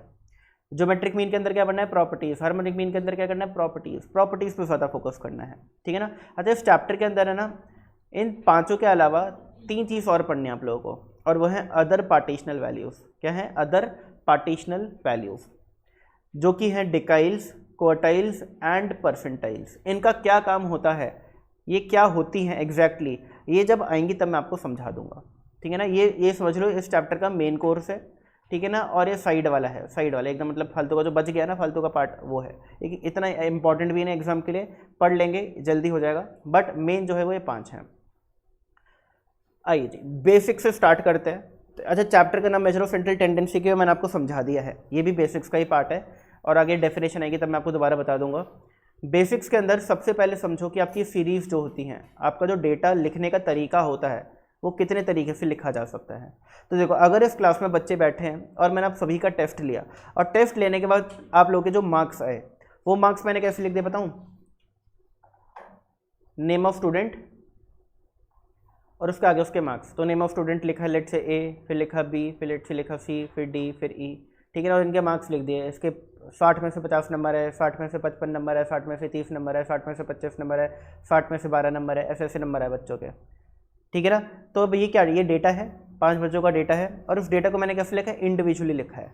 तो ये हो गया आपकी इंडिविजुअल सीरीज़, ये हो गई आपकी इंडिविजुअल सीरीज़। लिखने का तरीका है, टाइप्स ऑफ सीरीज़ क्या है कि आप एक डेटा को कितने तरीके से लिख सकते हो, तो 3 तरीके से लिखा जा सकता है। एक हो गया इंडिविजुअली, एक हो गया डिस्क्रीट फॉर्म में। डिस्क्रीट क्या होता है कि यार क्लास में बच्चे 5 नहीं, 5 की जगह इतने थे, 50 बच्चे थे, मैं हर एक का डेटा इस तरीके से लिखता तो बहुत टाइम लग जाता। तो मैंने क्या किया, मैंने मार्क्स लिखे एंड नंबर ऑफ स्टूडेंट्स लिखे। तो मैंने देखा कि जो 60 नंबर का अगर टेस्ट हुआ तो मैंने देखा कि 12 नंबर जो है ना वो एक बच्चे के नहीं आए, वो 5 बच्चों के आए हैं। तो 12 को 5 बार लिखने की जगह मैंने क्या लिखा, 12 को लिखा और इसके आगे उसकी फ्रीक्वेंसी दे दी कि कितने बच्चों के आए हैं। तो मुझे 12 5 बार नहीं लिखना पड़ा, 12 12 12 12 5 बार नहीं लिखना पड़ा, मैंने 12 लिखा और एक 5 लिख दिया। तो इससे मुझे क्लियर हो गया कि 12 नंबर 5 बच्चों के आए हैं। ये हो गया डिस्क्रीट फॉर्म, ठीक है ना। अब इंडिविजुअल में क्या होता है, अगर इंडिविजुअल होता तो मैं 12 को 5 बार लिख रहा होता, इंडिविजुअली लिख रहा होता तो, ठीक है ना। फिर मैंने देखा कि 15 नंबर जो है वो 10 बच्चों के आए, ठीक है ना। फिर मैंने देखा कि 18 नंबर जो है वो 12 बच्चों के हैं। फिर मैंने देखा 25 नंबर जो है वो 20 बच्चों के हैं। फिर मैंने देखा कि लेट से टेस्ट 60 नंबर का नहीं था, टेस्ट आपका 30 मार्क्स का था, ठीक है ना। फिर मैंने देखा 27 जो है वो मान के चलो, मैं थोड़ा गलत कर दिया यार, अगर 30 नंबर का टेस्ट था तो ये डेटा ऐसे नहीं आएगा, दोबारा लिख देता हूँ। अगर 30 नंबर का टेस्ट था तो हो सकता है 5 आए हो कुछ बच्चों के 7 आए हों, कुछ बच्चों के 10 आए हों, ठीक है ना, 15 आए हों, ठीक है ना, और फिर 20 आए हों और मैक्सिमम 25 आए हों। नंबर ऑफ स्टूडेंट लिख देते हैं 5 7 10 20 12 8, ठीक है जी। अब ये कितने बच्चों का डेटा जल्दी बताइए? 5 + 7 12, 12 + 10 22, 22 + 20 42, 42 + 20 62। तो इसको मैं 6 कर देता हूँ तो ये 60 हो जाएगा। 60 बच्चों का डेटा है ये। आ रही बात समझ? ठीक है ना, इन सबको ऐड करोगे तो 60 आ जाएगा। अब देखो, क्या मैंने 60 ऑब्जर्वेशन लिखी? नहीं। यहाँ पे 5 बच्चों का डेटा था तो 5 ऑब्जर्वेशन लिखी थी। यहाँ पे 60 बच्चों का डेटा, क्या मैंने 60 ऑब्जर्वेशन लिखी? नहीं। मैंने क्या किया, एक ऑब्जर्वेशन लिखी और वो कितनी बार रिपीट हो रही है उसकी फ्रीक्वेंसी लिखी। तो इस टाइप के डेटा को हम बोलते हैं क्या, डिस्क्रीट डेटा। क्या बोलते हैं? डिस्क्रीट डेटा या डिस्क्रीट सीरीज। ये बात समझ आ गई आप लोगों को? ठीक है ना। तो हमने क्या किया, बहुत ह्यूज डेटा को कंसाइज कर दिया थोड़ा। अब लेट से अगला एग्जाम्पल, 60 ना होकर के 500 बच्चों ने टेस्ट दिया। मैंने नोएडा लेवल पे टेस्ट रखा, मैंने बोला सब बच्चे आएंगे और टेस्ट देंगे। 500 बच्चों ने टेस्ट दिया। अच्छा, टेस्ट था 60 मार्क्स का या 100 मार्क्स का, मान के चलो 100 मार्क्स का।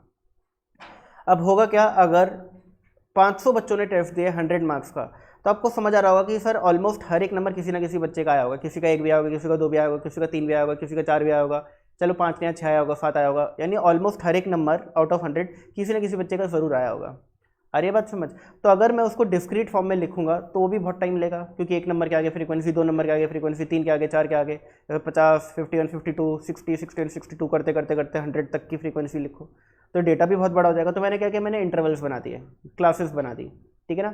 तो मैंने क्या किया, क्लासेस बना दी 0 to 10, 10 to 20, 20 to 30, 30 to 40। अच्छा, ये भी मुझे ज़्यादा लग रहा था तो मैं क्लास को और बड़ा कर दिया। मैंने बोला एक काम करते हैं, क्लासेस की विड्थ बढ़ा देते हैं, 0 to 20, 20 to 40, 40 to 60, 60 to 80 and 80 to 100। अब इसके अंदर क्या हो रहा है देखो, इसके अंदर मैंने क्लासेस बना दी, ठीक है, ग्रुप्स बना दिए, तो इसको हम बोलते हैं कॉन्टिन्यूस सीरीज। क्या बोलते हैं? Continuous series. ठीक है, क्या बोलते हैं? Continuous series. और यहाँ पे आगे क्या लिख दूंगा, नंबर ऑफ स्टूडेंट्स। अब मैंने क्या किया, मैंने ये नहीं पूछा कि भाई 1 नंबर किसी बच्चे के आए हैं क्या, हाथ खड़ा करके बताओ, 500 बच्चे किसी उसका हाथ देखूँ मैं। तो मैंने बोला कि जल्दी से बता दो कि 0 to 20 कितने बच्चों के आए हैं, ठीक है ना, 0 to 20। तो लेट से काफ़ी बच्चों ने अपना बोला कि सर हमारे आए, लेट से 50 बच्चे थे। मैंने पूछा कि 20 to 40 कितने बच्चों के हैं, तो काफ़ी बच्चे आ गए और दोबारा बोलता है अरे सर हमारे आए। तो मैंने 40 to 60 पूछा कितने बच्चों के हैं, तो और ज़्यादा बच्चों ने हाथ खड़ा करा, और ज़्यादा बच्चों ने हाँ बोला, लेट से 200 बच्चे हो गए। फिर 60 to 80 150 एंड 80 to 100 50। तो 200 300 400 500 550 550 बच्चों का डेटा आ गया। अच्छा, आप लोगों ने एक चीज़ नोटिस करी होगी, वैसे नॉर्मली भी होता है ऐसा, अगर मैं आप सभी से आप लोगों का वेट पूछूं और मैं पूछूं कि बताओ 30 to 40 के बीच में कितने बच्चों का वेट है, तो हार्डली कोई हाथ खड़ा करेगा। 40 to 50 पूछूंगा तो कुछ बच्चे होंगे, 50 to 60 पूछूंगा तो बच्चे बढ़ेंगे, फिर 60 to 70 पूछूंगा तो थोड़े कम हो जाएंगे, 70 to 80 पूछूंगा और कम हो जाएंगे, 80 to 90 पूछूंगा और कम हो जाएंगे। तो हमने क्या देखा है कि ज़्यादा फ्रीक्वेंसी बीच वाले डेटा की होती है, होता है नॉर्मली ऐसा। मैं हाइट पूछूंगा कि भाई 5 फुट के आसपास किसी की हाइट है क्या, 5 से 5'1", फिर 5'1" से 5'2", 5'2" से 5'3", तो आपको क्या लग रहा है कि 5 से 5'1" वाले कम बच्चे होंगे। फिर जैसे जैसे हाइट बढ़ेगी बच्चे बढ़ेंगे, फिर और हाइट बढ़ेगी बच्चे कम होते जाएंगे। अब देखो मैं पूछूंगा कि भाई बताओ 5 foot 9 inch, 5 foot 10 inch, 5 foot 11 inch, फिर 6 इंच, 6.1, 6.2 इंच, तो क्या होंगे बच्चे बहुत कम होते चले जाएंगे। तो कम हाइट और बहुत ज़्यादा हाइट कम बच्चों की होगी, ज़्यादा बच्चों की कौन सी हाइट होगी, जो मीडियोकर कैटेगरी की होती है। ये हर डेटा के साथ होता है, मार्क्स के साथ भी होता है। तो यहाँ पर भी मैंने वही डेटा वही फितरत यहाँ पे दिखाने की कोशिश करी है, वही टेंडेंसी यहाँ पे दिखाने की कोशिश करी है। ये बहुत कम और बहुत ज़्यादा नंबर कम बच्चों के आते हैं, ज़्यादातर बच्चों के मीडियोकर मार्क्स आते हैं, ठीक है ना। हर जगह देखो मैंने कोशिश करी है, दिख रहा है आप लोग को, यहाँ पर भी कोशिश करी है।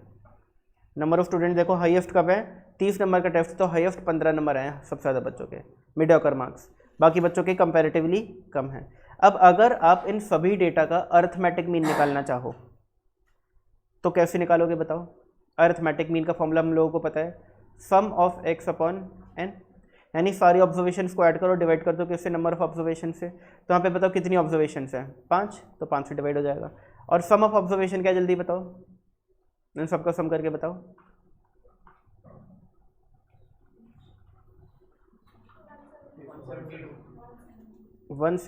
अब 172 डिवाइड बाई 5 क्या होता है,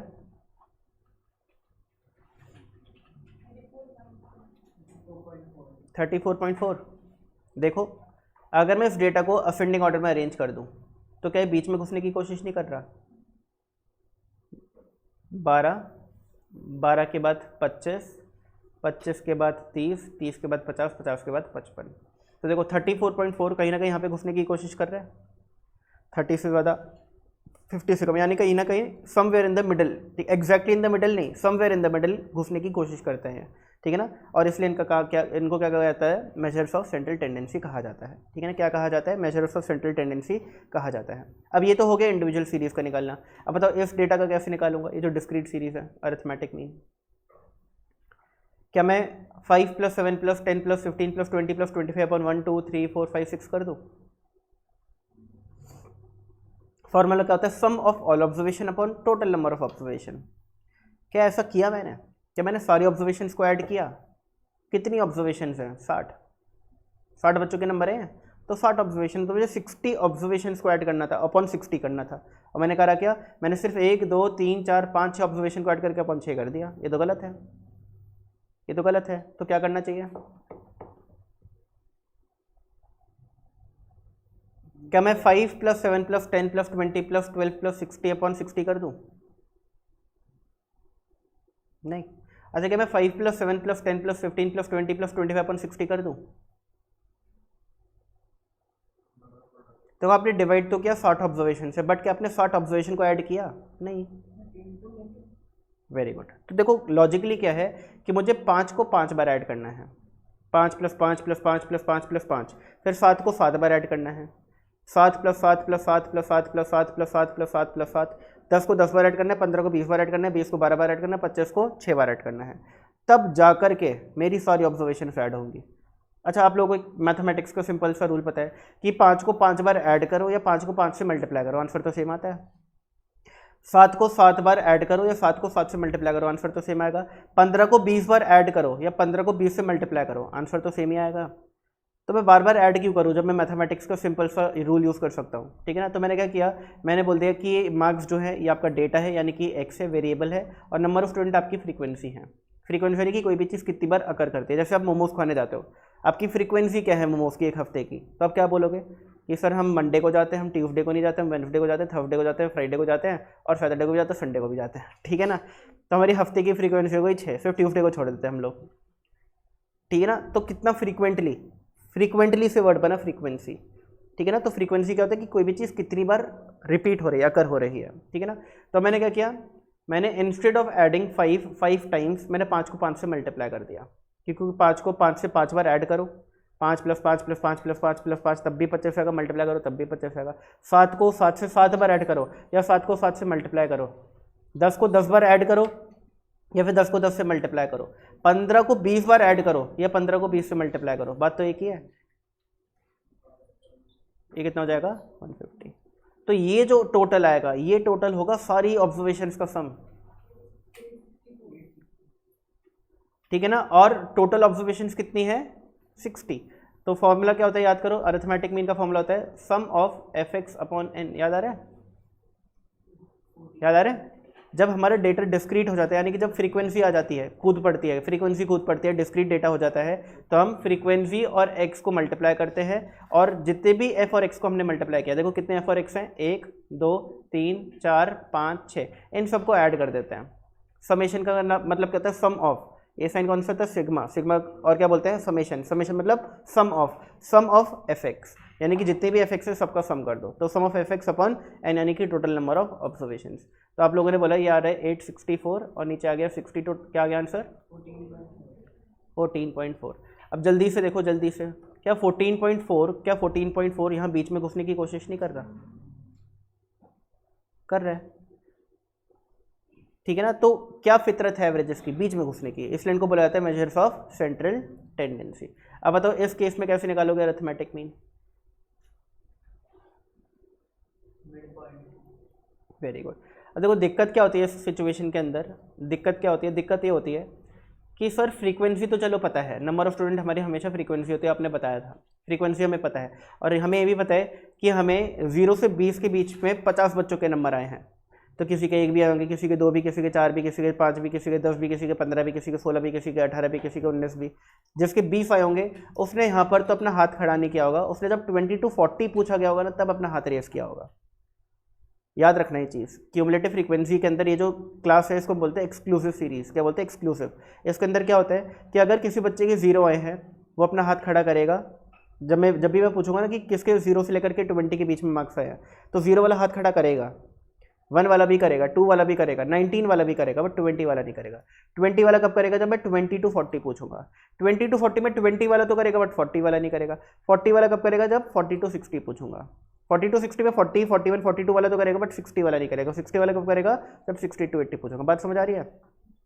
अब यहाँ पर मुझे क्या अगेन एफ एक्स निकालना है। अब दिक्कत क्या है, फ्रीक्वेंसी तो पता है बट एक्स नहीं पता। एक्स यानी कि क्या मैं 0 को 50 से मल्टीप्लाई कर दूँ, इसका मतलब तो ये हो गया कि 50 बच्चों के 0 मार्क्स आए हैं। और क्या मैं 20 को 50 से मल्टीप्लाई कर दूँ, नहीं, क्योंकि इसका मतलब हो गया कि 50 बच्चों के 20 नंबर आए हैं, बट ये दोनों सिचुएशन नहीं है। अब इसके भी इसमें कुछ बच्चों के 1 2 3 4 भी आए, 9 10 11 12 भी आए, 15 16 17 18 भी आए। तो हमें बेस्ट पॉसिबल वे क्या है कि आप एवरेज ले लो, 0 + 20 अपॉन 2। 0 20 का एवरेज क्या होगा, अरिथमेटिक मीन क्या होगा 10, मिड वैल्यू भी बोलते हैं उसको। ऐसे इसका एवरेज क्या होगा 30, इसका एवरेज क्या होगा 50, इसका एवरेज क्या होगा 70 और इसका एवरेज क्या होगा 90। तो हमें नहीं पता भाई कि 50 बच्चों के कितने कितने एग्जैक्ट नंबर आए हैं, बट हमें एक रेंज पता है कि 0 से 20 की रेंज जो है इसमें 50 बच्चों के नंबर आए हैं। तो बेस्ट पॉसिबल तरीका क्या था, स्टैटिस्टिक्स ने बोला कि मिड वैल्यू ले लो। ये मान के चलो कि 10 नंबर आए हैं 50 बच्चों के। अब 10 वाले में 1 2 3 4 वाले भी काउंट हो गए और 18 19 वाले भी काउंट हो गए, तो उसका एक एवरेज ले लिया, बिल्कुल ठीक बना। 10 × 50 500, फिर 3000, फिर 10,000, फिर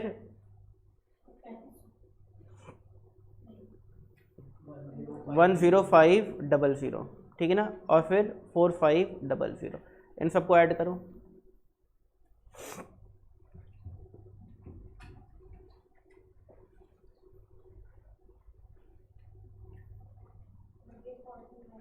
$28,500 ये आ रहा है। ठीक है, अब डिवाइड बाय 550 कर दो। 51.8। देखो अगेन 51.8 एग्जैक्टली 100 का आधा होता है, अप्रॉक्स, एग्जैक्टली नहीं अप्रॉक्स। तो ये भी क्या बीच में घुसने की कोशिश कर रहा है कि नहीं कर रहा? कर रहा है। तो हर एक एवरेज की क्या फितरत है? बीच में घुसने की। वही मैं आपको बोल रहा था कि एवरेजेस की फितरत होती है to live somewhere in the middle and hence these are called measure of central tendency. आ रही है आप लोगों को बात समझ? ठीक है, ठीक है। तो ये 28,500 क्या है? ये इन 550 बच्चों के मार्क्स हैं, टोटल मार्क्स। एग्जैक्टली नहीं है। एग्जैक्टली क्यों नहीं है? क्योंकि भाई हमने मान के चला कि इन 50 बच्चों के 500 नंबर आए हैं, बट हो सकता है कि जब हमने एक्चुअल में सबसे इंडिविजुअली उनके मार्क्स पूछे तो 500 से थोड़ा ऊपर थोड़ा नीचे भी हो सकता है, ठीक है ना। अब वो एग्जैक्टली क्या है, स्टैटिस्टिक्स इतनी एक्यूरेसी पे काम नहीं करता। अब जैसे इंडिया की जीडीपी बोली जाती है, इंडिया के एक्सपोर्ट्स बोले जाते हैं, तो क्या वो एग्जैक्ट फिगर्स होती है? कभी नहीं होती। इंडिया की पॉपुलेशन की एग्जैक्ट फिगर नहीं पता गवर्नमेंट को, इतने साल हो गए आज़ादी को, ठीक है ना। तो स्टैटिस्टिक्स जब इतने ह्यूज डेटा से डील करता है तो एक्यूरेसी फिर उसके लिए इतनी इंपॉर्टेंट होती नहीं, एक्यूरेसी पे वो डील ही नहीं कर सकता। तब वो एक एस्टिमेट पर डील करता है कि एस्टिमेटेड है भैया, ठीक है। तो इसलिए हम लोग इस तरीके से इसको निकाल लेते हैं। चलिए भाई, तो आपकी 3 टाइप की सीरीज होती है, इंडिविजुअल, डिस्क्रीट एंड कॉन्टिन्यूस। इन तीनों में फ़र्क क्या होता है, समझ आ गया आप लोगों को? Easy easy. अब आता है बहुत इंपॉर्टेंट पार्ट के ऊपर कि भाई ये जो कॉन्टिन्यूस सीरीज होती हैं इनकी क्या फर्दर सब डिविजन्स हैं, कि इंक्लूसिव होती है, एक्सक्लूसिव होती है, क्या फ़र्क है इन चीज़ों में। अब इसको बहुत ध्यान से समझना, इस पर बेस्ड बहुत क्वेश्चन है पहले चैप्टर के अंदर। ये तो दूसरा चैप्टर हम लोग पढ़ रहे हैं, पहले चैप्टर के अंदर इस पर बेस्ड बहुत क्वेश्चन है, ध्यान से समझना है उस चीज़ को। कॉन्टिन्यूस सीरीज़ को लिखने के 2 तरीके होते हैं। एक होता है कि आप 1 to 10, 11 to 20, 21 to 30, 31 to 40 and 41 to 50, इस तरीके से लिखो। और एक होता है कि आप लिखो इसी चीज़ को मैं कन्वर्ट कर रहा हूँ इनटू एक्सक्लूसिव फॉर्म, ठीक है ना। ये अभी इंक्लूसिव है, इसी को मैं एक्सक्लूसिव में कन्वर्ट कर रहा हूँ। तो कन्वर्ट करने का तरीका क्या होता है? Lower limit of second class minus upper limit of first class upon 2, 11 minus 10, हाँ, तो 11 माइनस 10 अपॉन 2, 1 अपॉन 2 कितना हो गया? 0.5। अब 0.5 जो है आपको यहाँ पर माइनस करना है और यहाँ पर ऐड करना है, तो क्या हो जाएगा? 0.5 टू 10.5, फिर 10.5 टू 20.5, फिर 20.5 टू 30.5, फिर 30.5 टू 40.5 और फिर 40.5 टू 50.5। अब ये वाली जो सीरीज़ है और ये वाली जो सीरीज़ है दोनों कॉन्टिन्यूस सीरीज़ है। पहली बात तो कॉमन क्या है, दोनों कॉन्टिन्यूस सीरीज़ है। फ़र्क क्या है? एक इंक्लूसिव है, एक एक्सक्लूसिव है। और कौन सी इंक्लूसिव है? ये वाली। क्यों इंक्लूसिव है? क्यों उसका नाम इंक्लूसिव है? अभी बताता हूँ, ठीक है ना। हमें बेसिक्स पर ज़्यादा काम करना है। अब सुनो, अगर क्लास में मैंने पूछा बच्चों से कि भाई किसके 1 से लेकर के 10 और किसके 11 से लेकर के 20 में नंबर आए हैं, तो जब मैं 1 से 10 पूछूंगा, नंबर ऑफ स्टूडेंट यहाँ पर लिखूंगा, तो क्या एक नंबर जिस बच्चे का आया वो हाथ खड़ा करेगा? हाँ। 2 आया है वो करेगा? हाँ। 3 वाला भी, 4 वाला भी, 5 वाला भी। क्या 10 वाला करेगा? हाँ करेगा। क्यों? क्योंकि उसे पता है कि अगली बार सर 11 से 20 पूछेगा तब मैं हाथ खड़ा नहीं कर पाऊंगा, ठीक है ना। तो यहाँ पर 1 वाला भी इंक्लूडेड है और 10 वाला भी इंक्लूडेड है। यहाँ पर 11 से 20 पूछूंगा तो 11 वाला भी इंक्लूडेड होगा, 20 वाला भी इंक्लूडेड होगा। 21 to 30 पूछूंगा तो 21 वाला भी इंक्लूडेड होगा, 30 वाला भी इंक्लूडेड होगा, एंड सो ऑन। तो अब हम क्या देख रहे हैं कि जब मैं क्लास की बात करता हूं तो lower limit of class and upper limit of class दोनों ही इंक्लूड होता है फ्रीक्वेंसी के अंदर, होता है। क्योंकि इंक्लूड होता है तो उससे वर्ड बना इंक्लूसिव सीरीज। बट जब मैं यहां पर बात करता हूं तो जिस बच्चे के 0.5 से लेकर के 10.5 आए हैं तो 0.5 वाला तो अपने हाथ खड़े करेगा, 1 वाला भी करेगा, 1.5 वाला भी करेगा, 2, 3, 4, 5, 6 वाला सब करेंगे, 10.4 वाला भी करेगा। बट जिसके एग्जैक्ट 10.5 आए हैं वो यहाँ पे अपने हाथ खड़े नहीं करेगा। तो 0.5 वाला तो खड़े करेगा, इसके बीच में जितने भी मार्क्स हैं वो सब भी करेंगे, बट 10.5 वाला अपने हाथ खड़े नहीं करेगा, वो नहीं बोलेगा, क्योंकि उसे पता है कि जब सर 10.5 टू 20.5 पूछेंगे तब मुझे हाथ खड़ा करना है, ठीक है ना, तब मुझे अपना हाथ खड़ा करना है। तो यहाँ पर आप क्या देखोगे, यहाँ पर आप देखोगे कि जितनी भी लोअर लिमिट्स हैं वो तो इंक्लूड हो रही हैं, बट जितनी भी अपर लिमिट्स हैं वो इंक्लूड नहीं हो रही, एक्सक्लूड हो रही है। और इसी एक्सक्लूड से वर्ड बना एक्सक्लूसिव सीरीज। तो एक्सक्लूसिव सीरीज में क्या होता है, जो अपर लिमिट्स होती हैं वो एक्सक्लूड हो जाती है फ्रॉम अ क्लास इंटरवल, तो पहला क्लास इंटरवल क्या था 0.5 टू 10.5। तो इसके अंदर जो 10.5 है वो एक्सक्लूडेड है। वो कहाँ इंक्लूडेड है? वो 10.5 टू 20.5 में इंक्लूडेड है। ऐसे 10.5 से 20.5 जो क्लास इंटरवल है इसके अंदर 10.5 तो इंक्लूडेड है, बट 20.5 एक्सक्लूडेड है। तो हमने क्या देखा कि पहली क्लास में 10.5, दूसरी क्लास में 20.5, तीसरी क्लास में 30.5, चौथी क्लास में 40.5 एंड पांचवी क्लास में 50.5 एक्सक्लूडेड था, और इसलिए इसको हमने बोल दिया एक्सक्लूसिव सीरीज। बट हाँ, यहाँ पर पहली क्लास में 1.5, दूसरी क्लास में 10.5, तीसरी क्लास में 20.5, चौथी क्लास में 30.5 एंड पांचवी क्लास में 40.5 इंक्लूडेड था। ये इंक्लूडेड था, यानी लोअर लिमिट्स तो इंक्लूडेड थी बट अपर लिमिट्स एक्सक्लूडेड थी। और यहाँ पर ये भी इंक्लूडेड था और ये भी इंक्लूडेड था, ये भी इंक्लूडेड था और ये भी इंक्लूडेड था, यानी लोअर लिमिट भी इंक्लूडेड थी और अपर लिमिट भी इंक्लूडेड थी। तो इसको बोलते हैं हमने इंक्लूसिव सीरीज। तो इन दोनों में कॉमन क्या है कि जो लोअर लिमिट्स होती हैं दोनों में ही इंक्लूड होती हैं। फर्क आता है अपर लिमिट्स के अंदर। इंक्लूसिव सीरीज में अपर लिमिट इंक्लूड होती है और एक्सक्लूसिव सीरीज में इंक्लूड नहीं होती है। ये बात समझ आ गई आप लोगों को? आ गई बात समझ? अब बहुत इंपॉर्टेंट क्वेश्चन आता है जिसका आंसर बच्चे नहीं दे पाते, उन्हें क्वेश्चन नहीं समझ नहीं आता। क्या होता है समझने की कोशिश करना। पहले आप इससे भी पहले एक चीज़ समझो क्या, कि जो वेरिएट होता है, वेरिएट यानी कि वेरिएबल, इसको टेबल में प्रेजेंट करने के तो 3 तरीके हैं, और वो 3 तरीके जल्दी से बताओ क्या है, जल्दी बताओ वो 3 तरीके क्या है। वो 3 तरीके हैं individual series, discrete series and continuous series. But जो वेरिएबल खुद वेरिएबल है, जो वेरिएबल है ये अपने आप में 2 तरीके का होता है।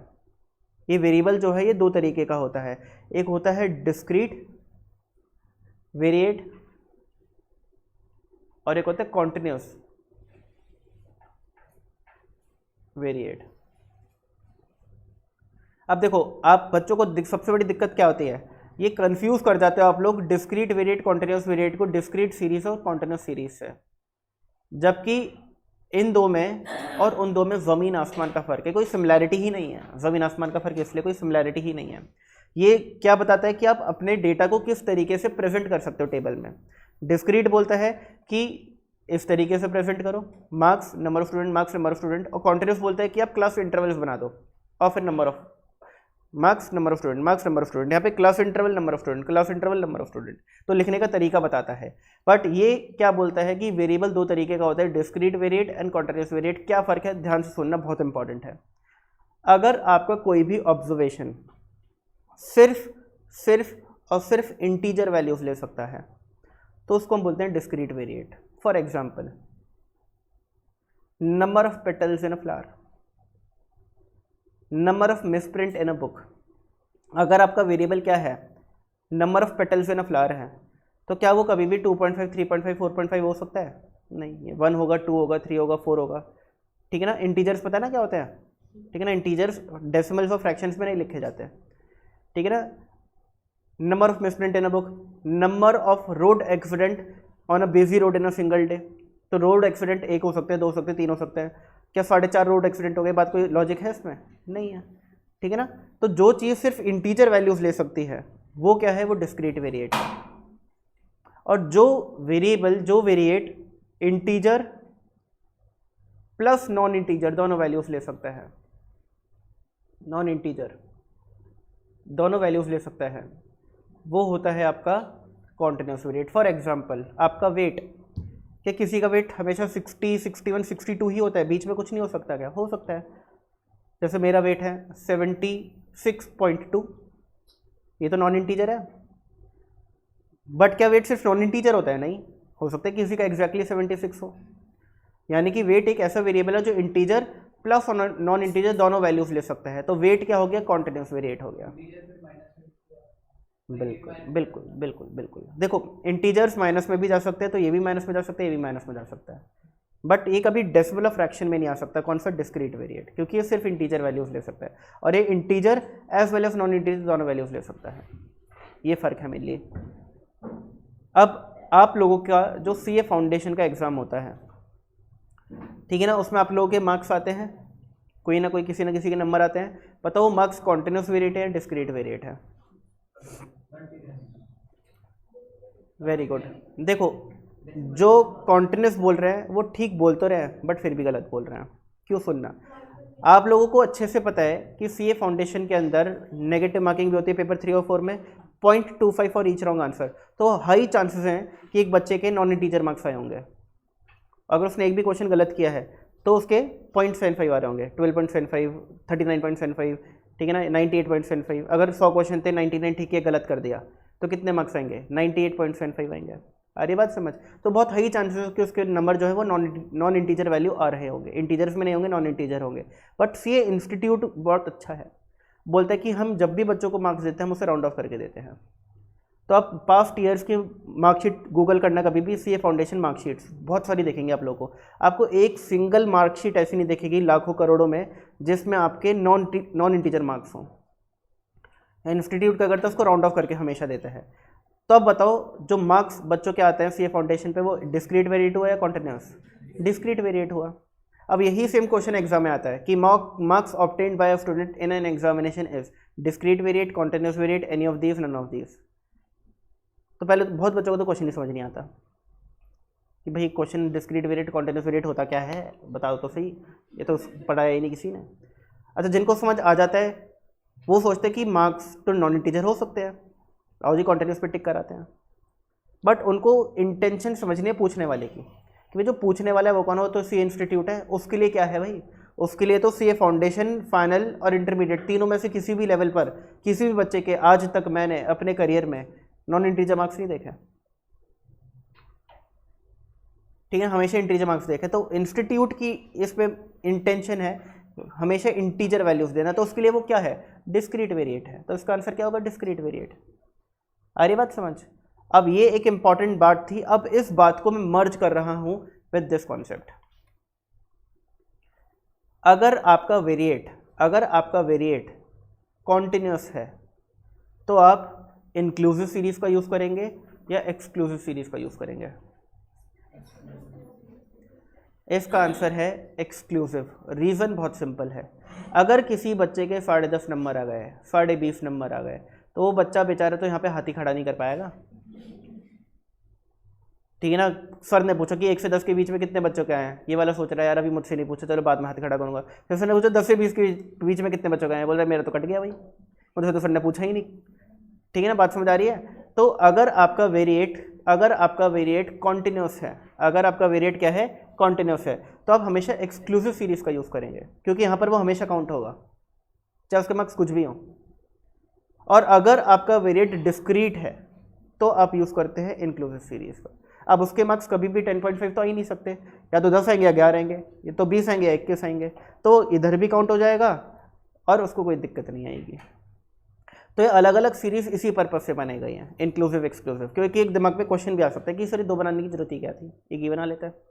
तो उसकी ज़रूरत यहाँ पर निकल करके आती है कि भाई वेरिएट तो कुछ भी हो सकता है। अगर कॉन्टिन्यूस वेरिएट हो गया और सिर्फ इंक्लूसिव सीरीज नाम की चीज़ होती तो बहुत सारा डेटा तो एंट्री नहीं कर पाता डेटा के अंदर, कंप्यूटेशन के अंदर, तो इसलिए हमें ये 2 अलग अलग बनानी पड़ेगी। आ रही बात समझ आप लोगों को क्या है?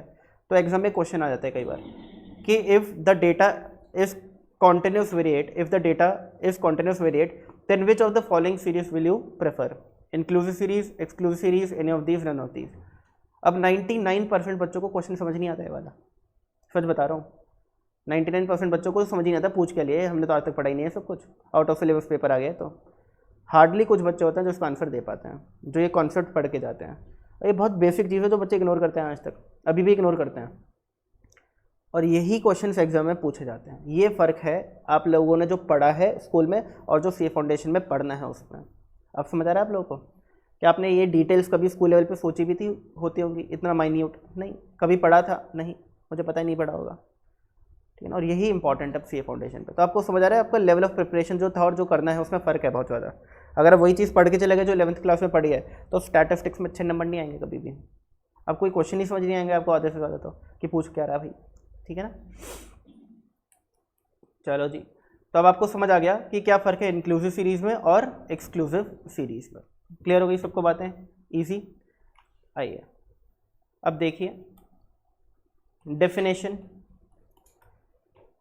हम लोग अच्छे से आती है अब तो भाई, कोई दिक्कत ही नहीं है। क्या है, central tendency is an average. क्या है, सेंट्रल टेंडेंसी एक एवरेज है which represent the characteristics of the entire data, जो क्या करता है, डेटा के कैरेक्टरिस्टिक को रिप्रेजेंट करता है, and help us to compare the given data with another data.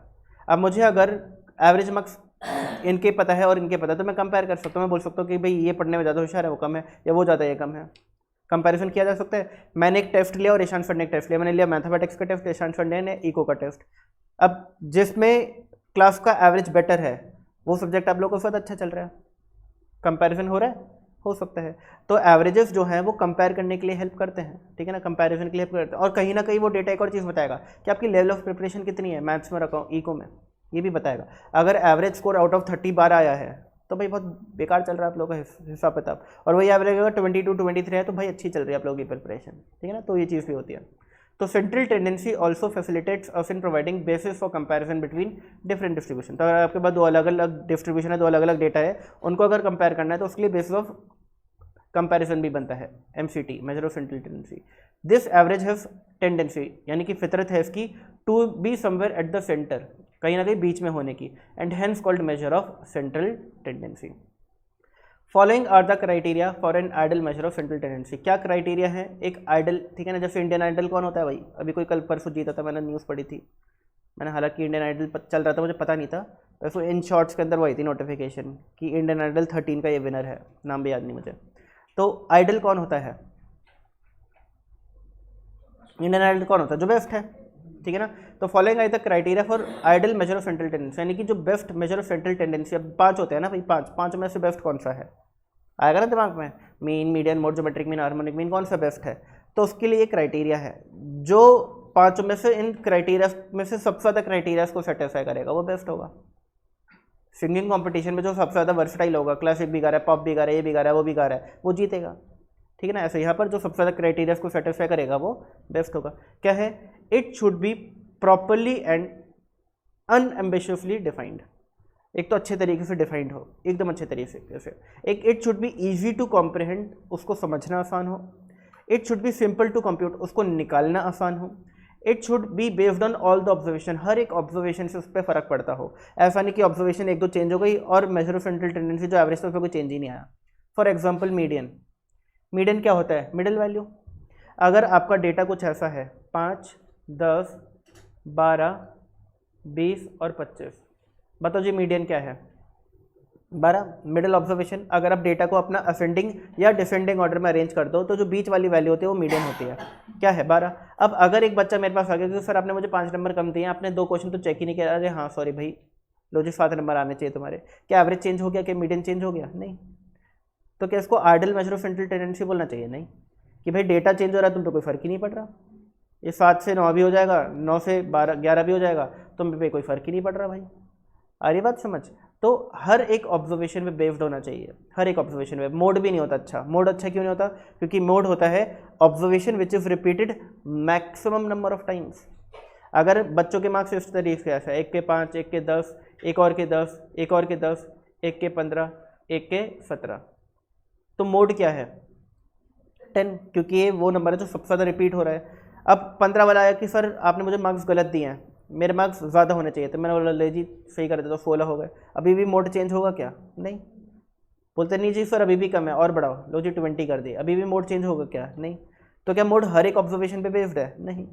अगर हर एक ऑब्जर्वेशन पे बेस्ड होता है तो एक भी ऑब्जर्वेशन के चेंज होने से फ़र्क पड़ना चाहिए था ना भाई। तो इस मैटर में सबसे अच्छा क्या है, arithmetic mean, geometric mean, harmonic mean, ये हर एक ऑब्जर्वेशन पे बेस्ड होते हैं। जैसे कि अगर आपके बोर्ड्स में एक नंबर भी बढ़ जाए तो परसेंटेज चेंज होगी कि नहीं होगी, किसी एक सब्जेक्ट में भी एक नंबर भी बढ़ जाए चेंज होगी, यानी कि वो हर एक ऑब्जर्वेशन पे बेस्ड है। आ रही बात समझ। It should have certain desirable mathematical properties, उनकी कुछ डिजायरेबल मैथमेटिकल प्रॉपर्टीज भी होनी चाहिए। अब ये जो मैथमेटिकल प्रॉपर्टीज होती हैं ये again arithmetic mean, geometric mean और हार्मोनिक मीन की होती है, मीडियन और मोड की नहीं होती। तो देखा जाए तो मीडियन और मोड अच्छे ideal measure of central tendency नहीं होते, बाकी के 3 होते हैं, बाकी के 3 होते हैं। It should be least affected by presence of extreme observations, अगर बहुत ही एक्सट्रीम ऑब्जर्वेशंस आई हैं तो उससे उस पर कम इफेक्ट होना चाहिए। फॉर एग्जांपल क्लास में सभी बच्चों का टेस्ट लिया, सभी ढीठ थे, पढ़ नहीं रहते, सभी के नंबर कम है, एक बच्चे के बहुत अच्छे नंबर आ गए, बहुत ही ज़्यादा अच्छे, तो उसने क्या किया, क्लास के एवरेज मार्क्स को इम्प्रूव कर दिया। अब अगर मैं उस एवरेज को देखूँ तो क्या लगेगा कि क्लास अच्छा परफॉर्म कर रही है, बट एक्चुअल में क्या कर रही है, नहीं, एक ही बच्चा तो अच्छा कर रहा है। तो अगर एक एक्सट्रीम ऑब्जर्वेशन से बहुत ज़्यादा फर्क पड़ रहा है अगर किसी एवरेज को, तो वो भी तो अच्छा नहीं है। आ रही बात समझ नहीं आ रही, ठीक है ना। तो एक्सट्रीम ऑब्जर्वेशन से फर्क पड़ना चाहिए बट कम पड़ना चाहिए। It should be least affected by presence of extreme observations. आ रही है बातें समझ आप लोगों को। ठीक है ना। तो ये कुछ क्राइटेरियाज हैं जो बताते हैं कि कौन सा एवरेज अच्छा है, कौन सा बुरा है। अगर इन सबको कंसिडर किया जाए तो ज्योमेट्रिक मीन, हार्मोनिक मीन सबसे अच्छे एवरेजेस होते हैं, क्योंकि वो इतना इफेक्ट, देखो अरिथमेटिक मीन पर है ना काफ़ी फ़र्क पड़ता है एक्सट्रीम ऑब्जर्वेशंस का, काफ़ी फ़र्क पड़ता है। वो मैंने एवरेज की बात करी, हमने एवरेज में दिमाग में क्या सोचा सभी ने, अरिथमेटिक मीन ही तो सोचा था, ठीक है ना, कि भाई एक बच्चे के ज़्यादा नंबर आएगा उसकी वजह से क्या हुआ, क्लास का एवरेज बढ़ गया। वो एवरेज कौन सा एवरेज सोचा था हमने दिमाग में, अरिथमेटिक मीन, ठीक है ना। तो अरिथमेटिक मीन पर फर्क पड़ता है एक्सट्रीम ऑब्जर्वेशंस का, ज़्यादा फर्क पड़ता है, बट ज्योमेट्रिक मीन और हार्मोनिक मीन पे इतना नहीं पड़ता। हम सीखेंगे आगे चल के कंप्यूट कैसे करता है वो चीज़, आपको अभी कंप्यूट करना नहीं आता होगा, बट अभी सुन लो समझ सिर्फ, ठीक है ना। चलो, बट दूसरी तरफ अरिथमेटिक मीन को कंप्यूट करना और समझना आसान है, ज्योमेट्रिक मीन तो दिमाग ख़राब कर देगा, वो थोड़ा मुश्किल है। तो ज्योमेट्रिक मीन इन दो क्राइटेरियाज में थोड़ा मैच नहीं करता, यानी वो इन दो क्राइटेरियाज को अच्छे से सेटिस्फाई नहीं करता। उसको समझना भी आसान है और उसको कंप्यूट करना, दोनों का मुश्किल है उसके लिए, सॉरी आसानी मुश्किल ज्योमेट्रिक मीन के लिए।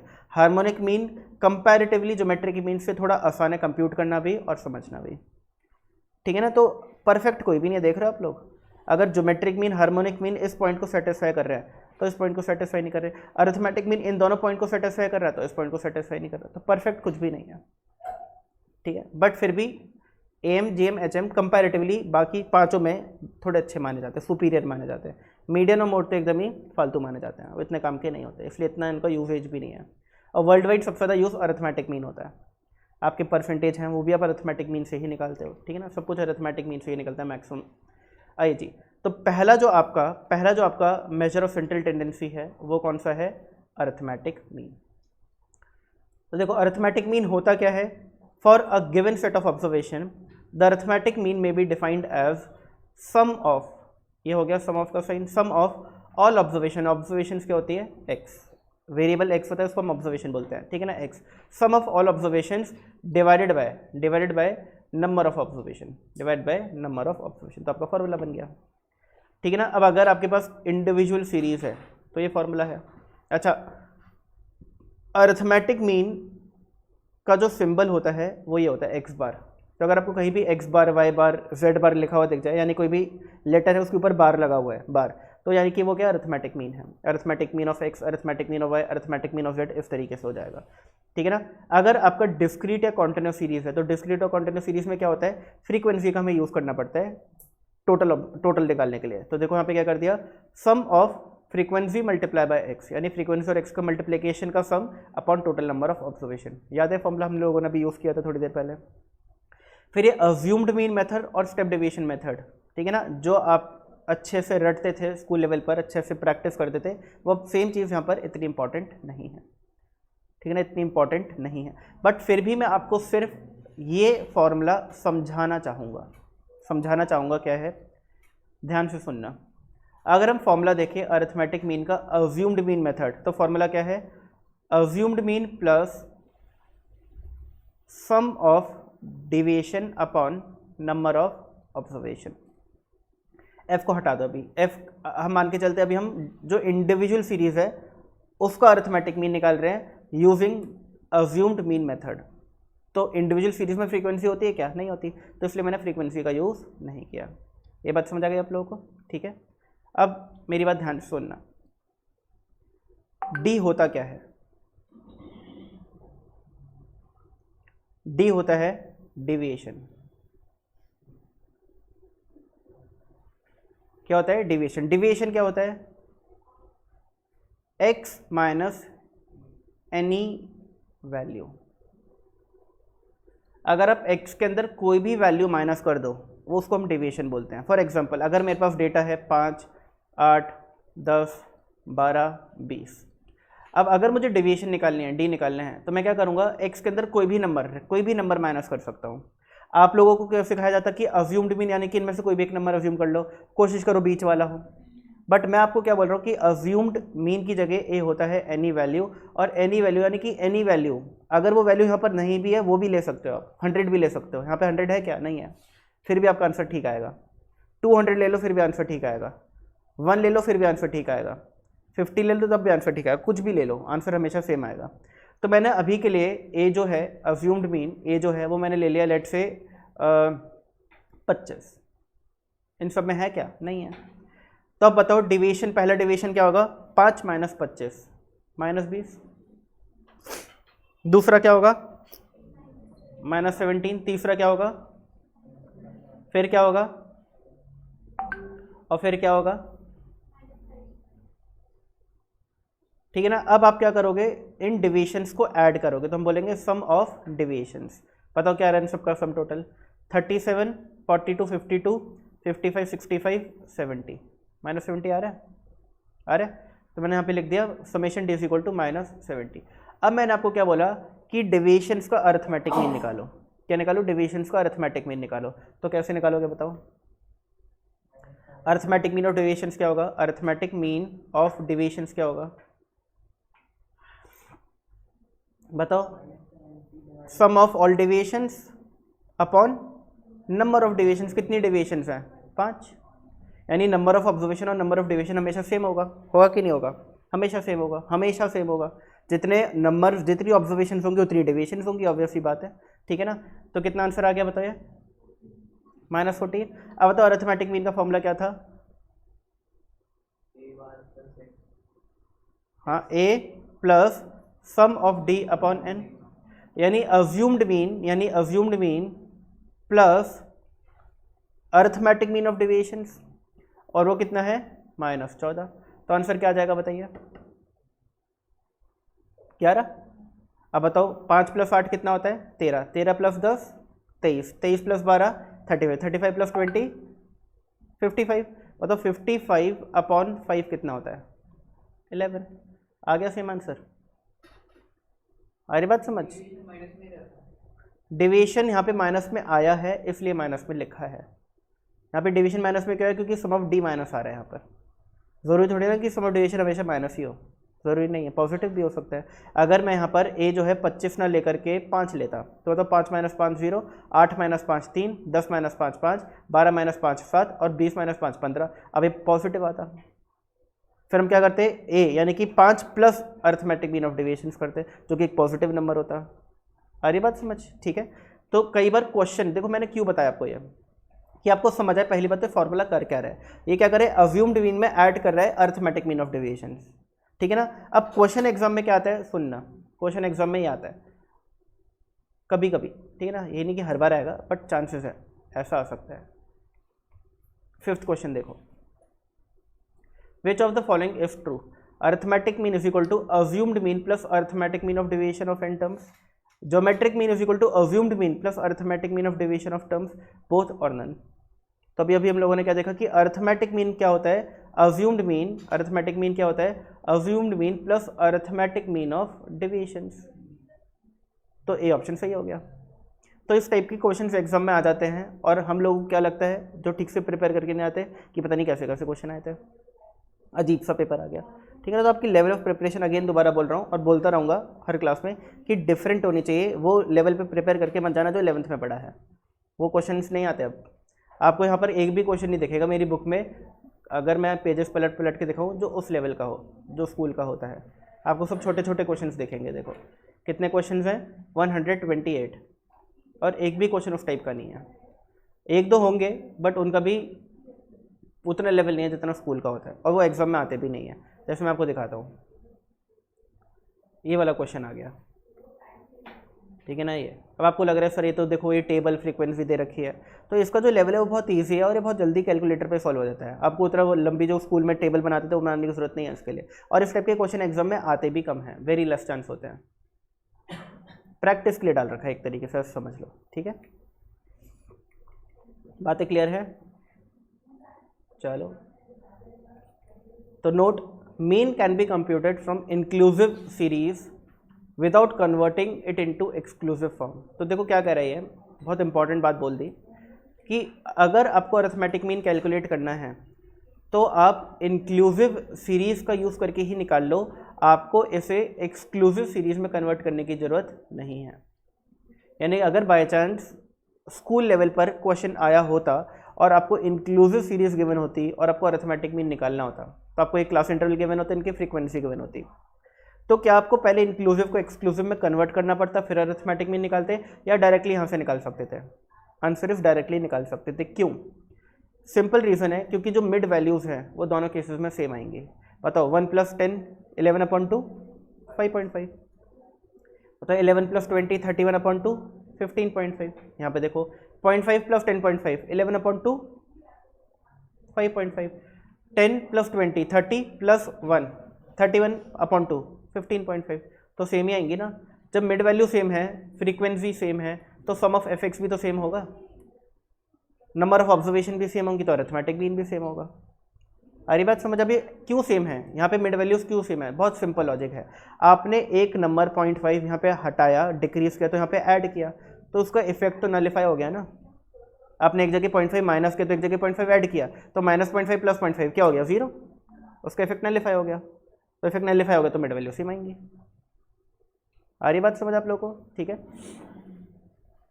चलिए प्रॉपर्टीज मोस्ट इंपॉर्टेंट। हम 1-2 प्रॉपर्टीज करेंगे आज, फिर क्लास खत्म करेंगे। बाकी अगली क्लास में मिलेंगे, रिवाइज करेंगे और आगे बढ़ेंगे, ठीक है ना। देखो क्या है पहली property, if all observations are same से k then arithmetic mean is also k. Let's आप लोगों को मैंने टेस्ट लिया सभी का, ठीक है ना, टेस्ट पेपर दे करके मैं चला गया, 5 मिनट हो गया फिर, ठीक है ना, फ़ोन आ गया था इंपॉर्टेंट, ठीक है ना। अब चेक किया तो सबके 30 में से 24 नंबर आ रहे हैं। हो सकता है? बोलो हाँ सर हो सकता है, हम ऐसे ही हैं, ठीक है ना, हो सकता है। अब बताओ अरिथमेटिक मीन जो है वो क्या आएगा? 24, क्योंकि कितनी ऑब्जर्वेशन है, 1 2 3 4 5 6 7, 24 को 7 टाइम्स ऐड करो या 24 को 7 से मल्टीप्लाई करो, सम ऑफ ऑब्जर्वेशन सेम ही आएगा। 24 को 24 से 7 टाइम्स ऐड करो या 24 को 7 से मल्टीप्लाई करो, आंसर तो सेम ही आएगा। और नंबर ऑफ ऑब्जर्वेशन कितनी है? 7, 7 और 7 हमेशा कटेगा, तो आंसर हमेशा सेम आएगा। यानी if all the observations are 24 then their arithmetic mean is also 24। तो देखो ये लिख दिया, if all observations are k then arithmetic mean is also k. Easy, super easy property. अगली प्रॉपर्टी देखिए क्या है, ये प्रॉपर्टी और कराऊंगा आज। फिर थर्ड प्रॉपर्टी ना सुपर डुपर इंपॉर्टेंट है, fourth super duper important, fifth super duper super duper duper duper important, ठीक है ना। तो इन प्रॉपर्टीज़ को हम अगली क्लास में करेंगे जब थोड़ा दिमाग फ्रेश होगा। मतलब ये प्रॉपर्टीज़ जो ना 3 4 5 ये आपका पीछा नहीं छोड़ेंगे ना इस चैप्टर में, ना अगले चैप्टर में, ना उसके अगले चैप्टर के अंदर, ठीक है। तो इसलिए इनको ध्यान से करना है। Change of origin, change of skill and change of origin and skill both. पहले हम सेकंड समझ लेते हैं आज, इनको हम अगली क्लास में करेंगे। देखो क्या है, if the algebraic sum of deviation of a given set of observation taken from arithmetic mean is always 0। क्या बोलने की कोशिश कर रहे हैं समझते हैं। पहले मैं क्या करता हूँ, ऑब्जर्वेशंस लेता हूँ रैंडमली, 5 8 10 12 20, पुरानी वाली ले ली सारी, 25 और 30, 1 2 3 4 5 6 7, ठीक है ना। एक और ले लेता हूँ, क्या लूँगा बाद में देखते हैं। अब बताइए कि जो अरिथमेटिक मीन है वो क्या होगा। पहले सम टोटल बताइए कितना आ रहा है इनका, 5 8 13, 13 + 12 25, 25 + 25 50, 50 + 50 100, 1 2 3 4 5 6 7, 100/8 सॉरी 100/7 कितना होता है? पॉइंट्स में कुछ आएगा ना, ओके। 100 डिवाइडेड बाय 8 कितना होता है? 12.5।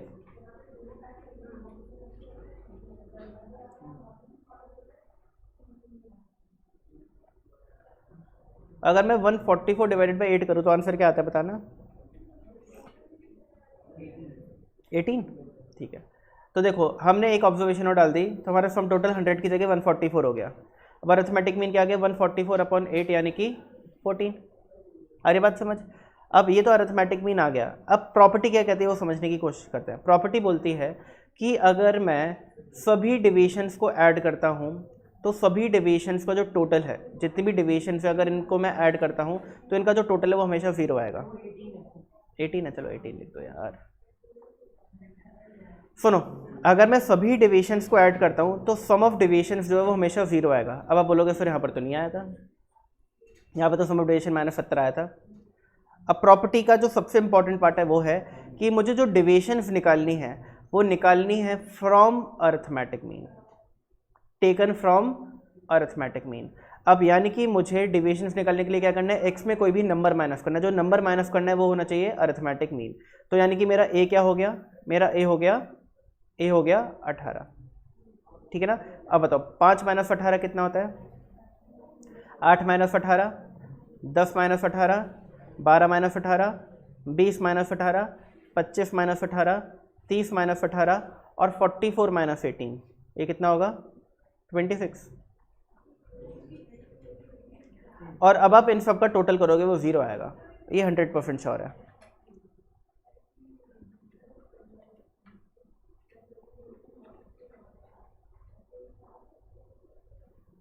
-13 -10 -23 -8 -31 -6 -37, ये आ गया -37।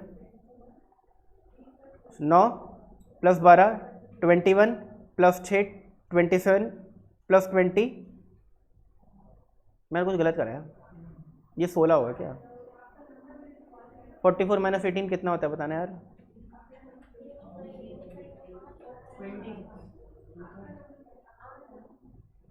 9 21, मैंने ऊपर गलत किया है फिर कुछ, 23 32, ये भी ठीक है, कुछ तो गलत किया है, क्या गलत किया है बताओ जरा।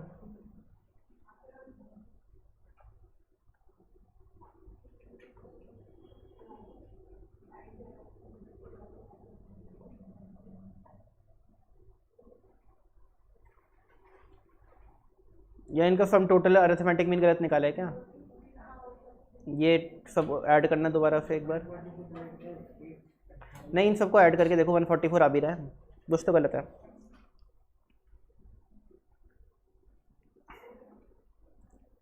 निकालने इन सबका टोटल कोई, स्वीटी निकाल लो। 5 8 13 कितना 134 आ रहा है,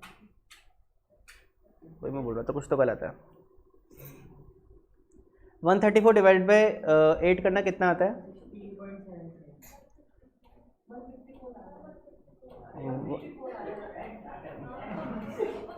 154 आ रहा है, तो इसको 34 कर देता है, 144 आ जाएगा, ठीक है ना। अब 144 अपॉन 8 18 आएगा। अब मुझे सिर्फ एक जगह चेंज करना है और वो जगह है ये, क्योंकि 34 माइनस 18 इज नाउ 16, अब हो गए 37, ठीक है ना। तो देखो मैंने क्या किया, 44 नहीं 34 कर दिया, क्योंकि 44 से 154 आ रहा था, तो 34 से 144 आ गया, तो 144 अपॉन 8 ऑब्जर्वेशन है 18 आ गया। अब मैंने क्या किया, डिविजन्स निकालने के लिए सभी ऑब्जर्वेशन में से इनका अरिथमेटिक मीन माइनस किया, ठीक है ना। तो डिविजन्स कैसे निकाली मैंने, x माइनस एक्स बार, x माइनस अरिथमेटिक मीन, और अब मैंने सभी डिविजन्स को ऐड किया। तो प्रॉपर्टी क्या बोलती है कि अगर सारी डिविजन्स को ऐड किया जाए और डिविजन्स ली जाए फ्रॉम अरिथमेटिक मीन, तो इनका सम हमेशा हमेशा और हमेशा 0 आएगा, कुछ भी कर लो चाहे। और यही अगर आप 18 की जगह कोई और नंबर माइनस कर देते, 17 कर देते या 19 कर देते, 20 कर देते, तो सम ऑफ डिवीजन 0 नहीं आता, कुछ और आ जाता बट 0 नहीं आता। अरे बात समझ। तो प्रॉपर्टी नंबर 2 क्या है, the sum of the algebraic sum of division. Algebraic sum यानी कि कंसिडरिंग प्लस माइनस साइन, यानी आपको प्लस माइनस साइन को कंसिडर करना है, जो प्लस है उसको प्लस लेना है, जो माइनस है माइनस लेना है।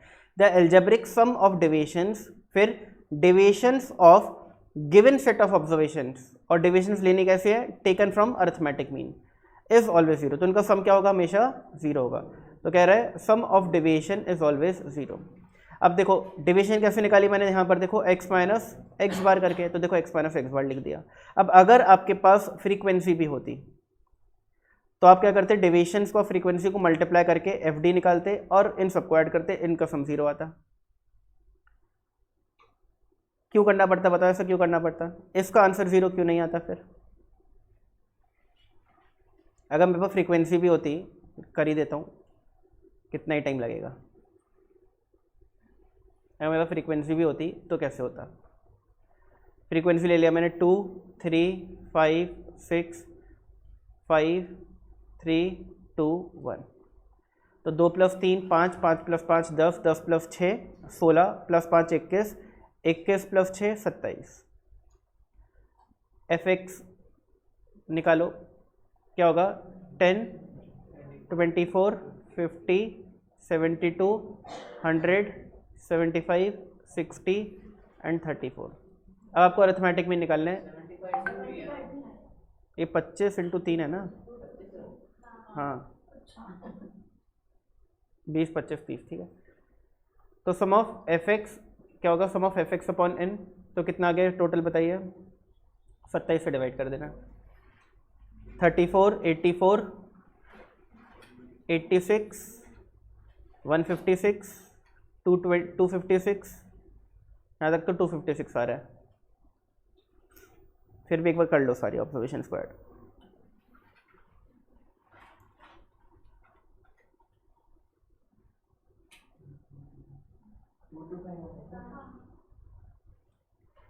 फोर टू फाइव आ रहा है। अब बताओ 425 अपॉन 27 कितना होता है?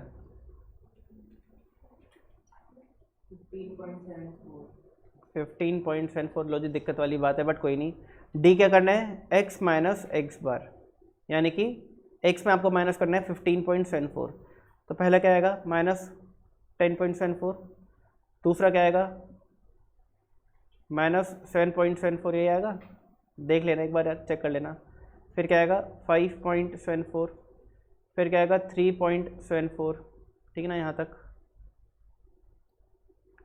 फिर क्या आएगा 20 माइनस 15.74, जल्दी बताओ कितना होता है, 4.26।